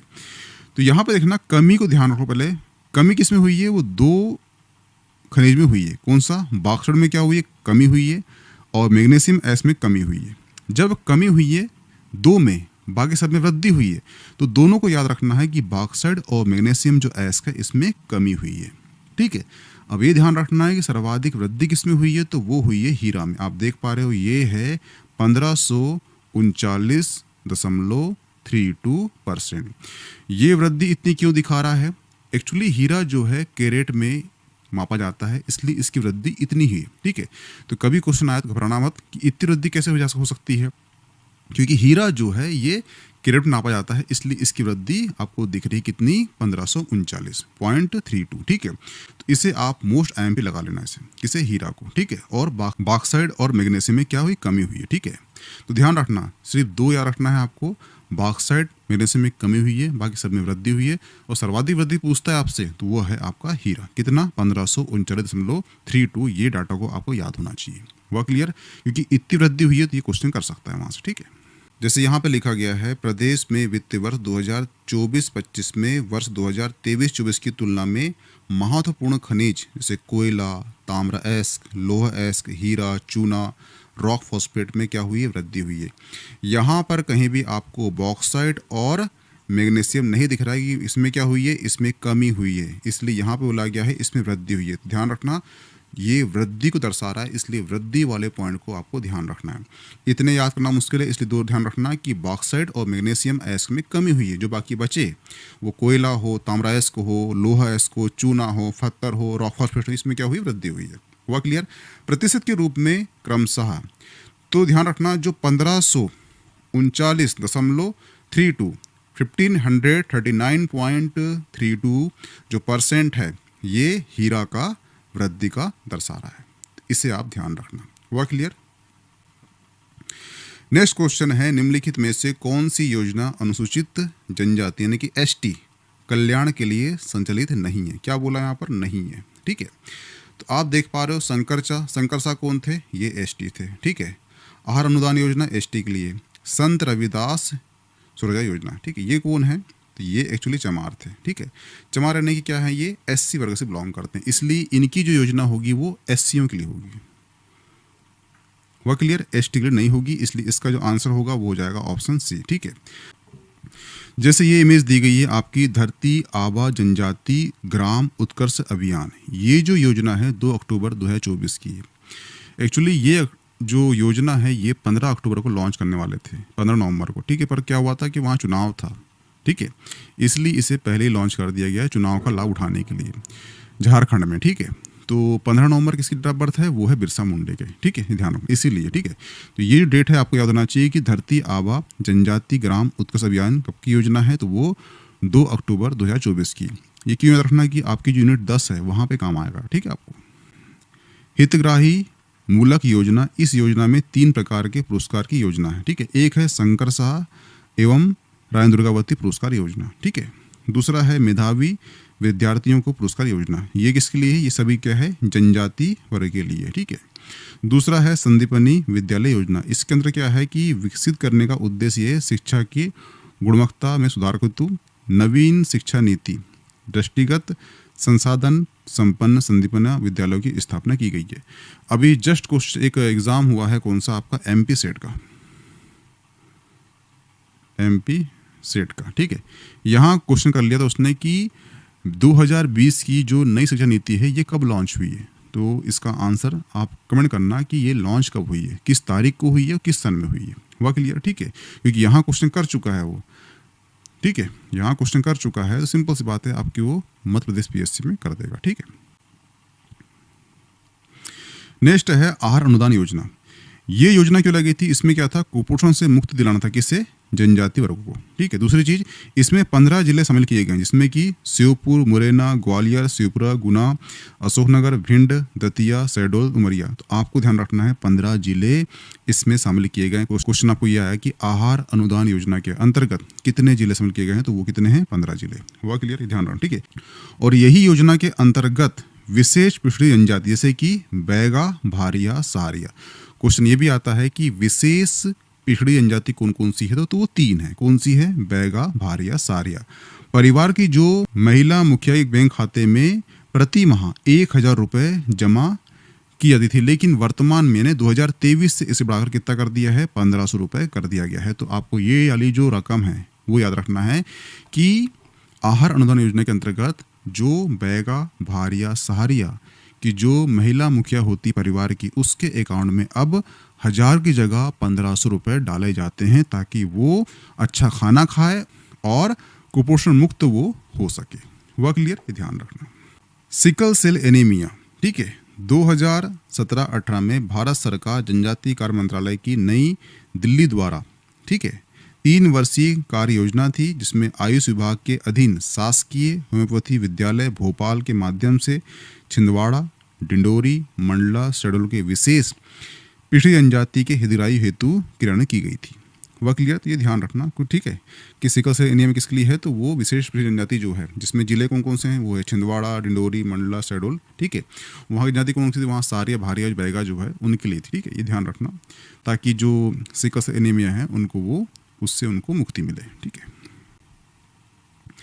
ये जो आपको दिख रहा है यहाँ पे, ये है नागरिक सेवा। ठीक है, इसमें बोला गया है कि मध्य प्रदेश देश का प्रथम राज्य है। जहाँ प्रथम है आपको याद रखना है कि एमपी प्रथम राज्य है जहां वो नागरिकों को अधिसूचना लोक सेवाओं के प्रदान की विधिक गारंटी प्रदान करता है। क्वेश्चन आपको आया कि देश में ऐसा कौन सा राज्य है जो अपने नागरिक को विधिक गारंटी प्रदान करता है, तो कौन सा राज्य है, वो है मध्य प्रदेश राज्य। हुआ क्लियर? ठीक है। क्वेश्चन यहाँ से उठा है कि जो मध्य प्रदेश लोक सेवा प्रदान की गारंटी अधिनियम कब का है, तो ये है 25 सितंबर 2010 का है। हुआ क्लियर? ये ध्यान रखना। ठीक है। नेक्स्ट क्वेश्चन है कि IIT गांधीनगर के सहयोग से MPCST द्वारा मध्य प्रदेश में कहाँ सेंटर फॉर क्रिएटिव लर्निंग स्थापित की जा रही है। ठीक है। तो ये इमेज दिख रही है आपको किसकी, मध्य प्रदेश आर्थिक सर्वेक्षण की। इसमें दिया गया है मध्य प्रदेश विज्ञान प्रौद्योगिकी परिषद आम जन में वैज्ञानिक अन्वेषण, नवाचार, वैज्ञानिक दृष्टिकोण की बढ़ावा देने हेतु सक्रिय रूप से IIT गांधीनगर के सहयोग से MPCST द्वारा भोपाल में सेंटर फॉर क्रिएटिव लर्निंग यानी कि CCL की स्थापना की जा रही है। तो इसका आंसर क्या होगा? इसका आंसर हो जाएगा ऑप्शन ए। हुआ क्लियर? ये ध्यान रखना। ठीक है। ये क्वेश्चन है निम्नलिखित में से कौन सा राष्ट्रीय राजमार्ग मध्य प्रदेश से गुजरता है। ठीक है। तो ये आपके राष्ट्रीय मार्ग दिए गए हैं। एक बार क्वेश्चन आ चुका है इस प्रकार, सेम 2019 या 20 में आ चुका है। ठीक है। और ये इमेज है आपकी मध्य प्रदेश के आर्थिक सर्वेक्षण की। ठीक है। तो यहाँ पर जितने भी आपके दिख रहे हैं NH, वो आपको याद होना, जैसे कि NH40, जैसे कि यहाँ देखना आपकी NH46 से गुजरता है MP से, NH3, NH44, NH12, NH7। ठीक है। ये इतने गुजरते हैं। तो आपको ध्यान होना चाहिए कि इतने जो नेशनल हाईवे हैं ये MP से गुजरते हैं। हुआ क्लियर? नेक्स्ट क्वेश्चन है मध्य प्रदेश में प्राकृतिक खेती को बढ़ावा देने के लिए मध्य प्रदेश प्राकृतिक कृषि विकास बोर्ड का गठन कब किया गया था। तो ये इमेज है आपके किसकी, आर्थिक सर्वेक्षण की। इसमें बोला गया है national mission of natural farming Madhya Pradesh शासन किसान कल्याण किसान विभाग द्वारा, ठीक है, 2022 दिनांक 2022 को राज्य के प्राकृतिक कृषि के प्रसार एवं किसानों का प्रोत्साहन प्रदान करने के लिए उद्देश्य से मध्य प्रदेश प्राकृतिक कृषि विकास बोर्ड का गठन किया गया है। ठीक है। कब किया गया है? ये 2022 को किया गया है। इसका आंसर क्या जाएगा? ऑप्शन बी हो जाएगा। हुआ क्लियर? एक क्वेश्चन आ चुका है आपका 2023, 24 या 25 में आ चुका है। ठीक है। तो क्वेश्चन क्या था? वो था आपका जो प्याज टमाटर संबंधी क्वेश्चन था कि इसका उत्पादन कितना होगा। ठीक है। तो ध्यान रखना, देखना यहाँ पे दिया गया है आपका ओनियन, यहाँ पे दिया गया पोटैटो, यहाँ दिया गया टमाटर। ठीक है, टमाटो। तो जो ओनियन है उसका जो क्या प्रोडक्टिविटी जो है ये है 24.92% और जो टमाटो है उसका कितना परसेंट है? वो है 28.26%। ध्यान रखना, यहाँ पे आपको दिख रही है संख्या बड़ी, यहाँ पे आपको संख्या दिख रही है छोटी दिख रही है। ठीक है। यानी जो प्याज है उसका जो उत्पादन है ये सर्वाधिक है और जो टमाटर है उसका उत्पादन प्याज से कम है, लेकिन जो प्याज है उसका जो उत्पादकता है वो सर्वाधिक है, टमाटर की उत्पादकता कम है। तो क्वेश्चन ध्यान से पढ़ना, अगर वहाँ लिखा है आपका प्रोडक्शन तो उसमें टॉप पे होगा प्याज, लेकिन वहाँ पे क्वेश्चन लिखा है आपका प्रोडक्टिविटी, लेकिन वहाँ पे आपको लिखा है उत्पादकता किसकी है, तो वो है टमाटर की। ये क्या होता है समझेंगे इसके आगे। ठीक है। तो ध्यान रखना, अगर उत्पादकता आता है तो उसका आंसर होगा टमाटर, लेकिन क्वेश्चन आता है कि उत्पादन आता है तो उसका आंसर होगा आपका क्या? प्याज। हुआ क्लियर? अब ये क्या होता है समझते हैं इसके आगे। जैसे कि यहाँ पर भी सेम चीज हो गई है, जो गार्लिक है उसका उत्पादन सर्वाधिक है और जो टर्मरिक है इसका उत्पादन गार्लिक से कम है, लेकिन यहाँ क्वेश्चन करता है कि सर्वाधिक उत्पादकता किसकी है, तो वो है टर्मरिक की 18.14%। वहीं पर जो गार्लिक है वो टर्मरिक से कम हो जाती है उसकी उत्पादकता।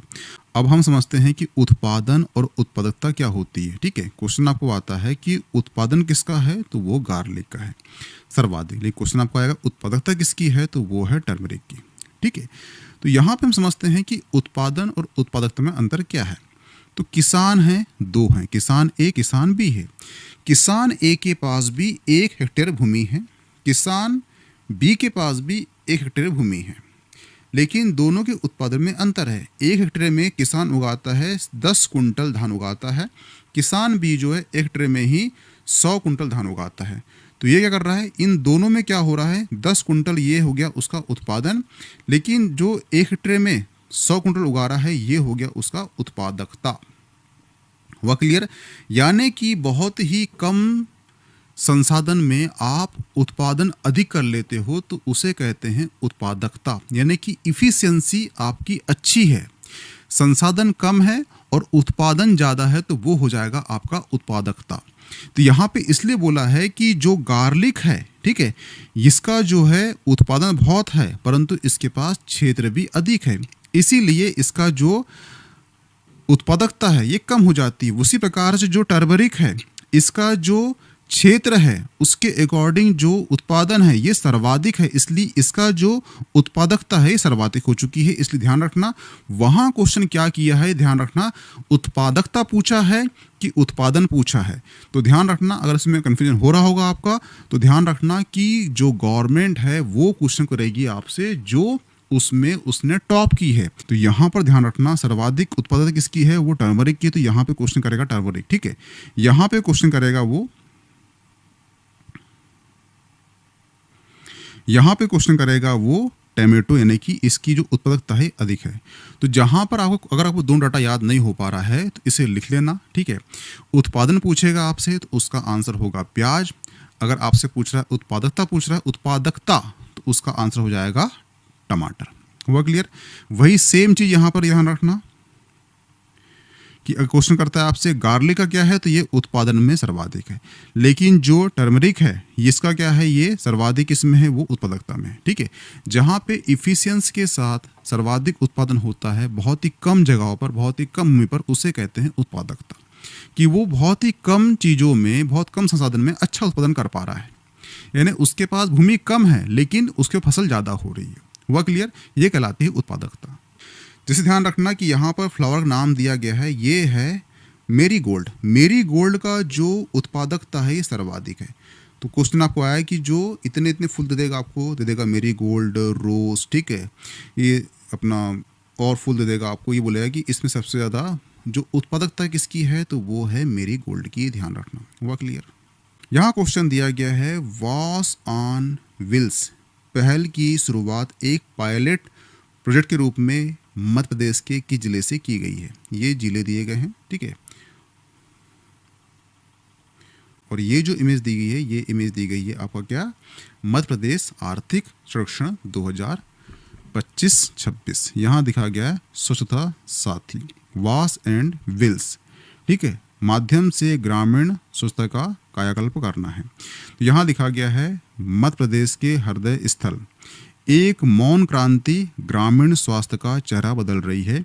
छिंदवाड़ा जिले में एक स्थानीय पायलट प्रोजेक्ट के रूप में शुरू किया गया यह पहल अब राज्यव्यापी आंदोलन बन चुका है, जिसे स्वच्छता साथी यानी कि वॉश एंड व्हील्स WOW के नाम से जाना जाता है। मुख्यमंत्री मोहन यादव द्वारा 1 नवंबर 2025 को, ठीक है, आधिकारिक तौर पर लॉन्च की गई है तकनीक, जिसके अंतर्गत स्वच्छ भारत मिशन फेज 2 के तहत ग्रामीण स्वच्छता रखरखाव की महत्वपूर्ण कमी को दूर किया जाएगा। तो इसका आंसर क्या होगा? इसका आंसर हो जाएगा ऑप्शन सी। क्या हो जाएगा? छिंदवाड़ा जिला। हुआ क्लियर? ही ध्यान रखना, ठीक है। तो यहाँ पे जो है आपका जो पार्ट 4 है किसका, आर्थिक सर्वेक्षण 2025-26 का समाप्त होता है। इसके जो अकॉर्डिंग जो क्वेश्चन आ चुके हैं हमने हल कर चुके हैं, ठीक है। इसमें और क्वेश्चन निकाले जाएंगे जिसमें कि आपका जो पार्ट 5 आएगा, और पार्ट 5 के बाद में जो है आपका संपूर्ण मध्य प्रदेश आर्थिक सर्वेक्षण समाप्त हो जाएगा, और इससे क्वेश्चन बाहर नहीं जाएंगे। जितनी पीपीटी आपको बताया जा रहा है कि ध्यान रखना है, इसे पढ़ना है तो इसे पढ़ लेना, ठीक है। डेटा बाहर आपको नहीं जाएगा, यहाँ से आप खुद देख लेना 2026 के प्री के एग्जाम में, ठीक है, क्योंकि ये क्वेश्चन वो हैं जो आपके PYQ में आ चुके हैं, उसके अकॉर्डिंग हल किया जा रहा है, ठीक है। तो क्वेश्चन बाहर होने के चांस बिल्कुल नहीं है, अगर हो जाता है बाहर तो किसी से बन नहीं पाएगा वो, ठीक है। मिलते हैं नेक्स्ट लेक्चर में। इसकी PDF मिल जाएगी आपको मानस एकेडमी के टेलीग्राम ग्रुप में, प्लीज ज्वाइन कर लीजिए। Okay, thanks.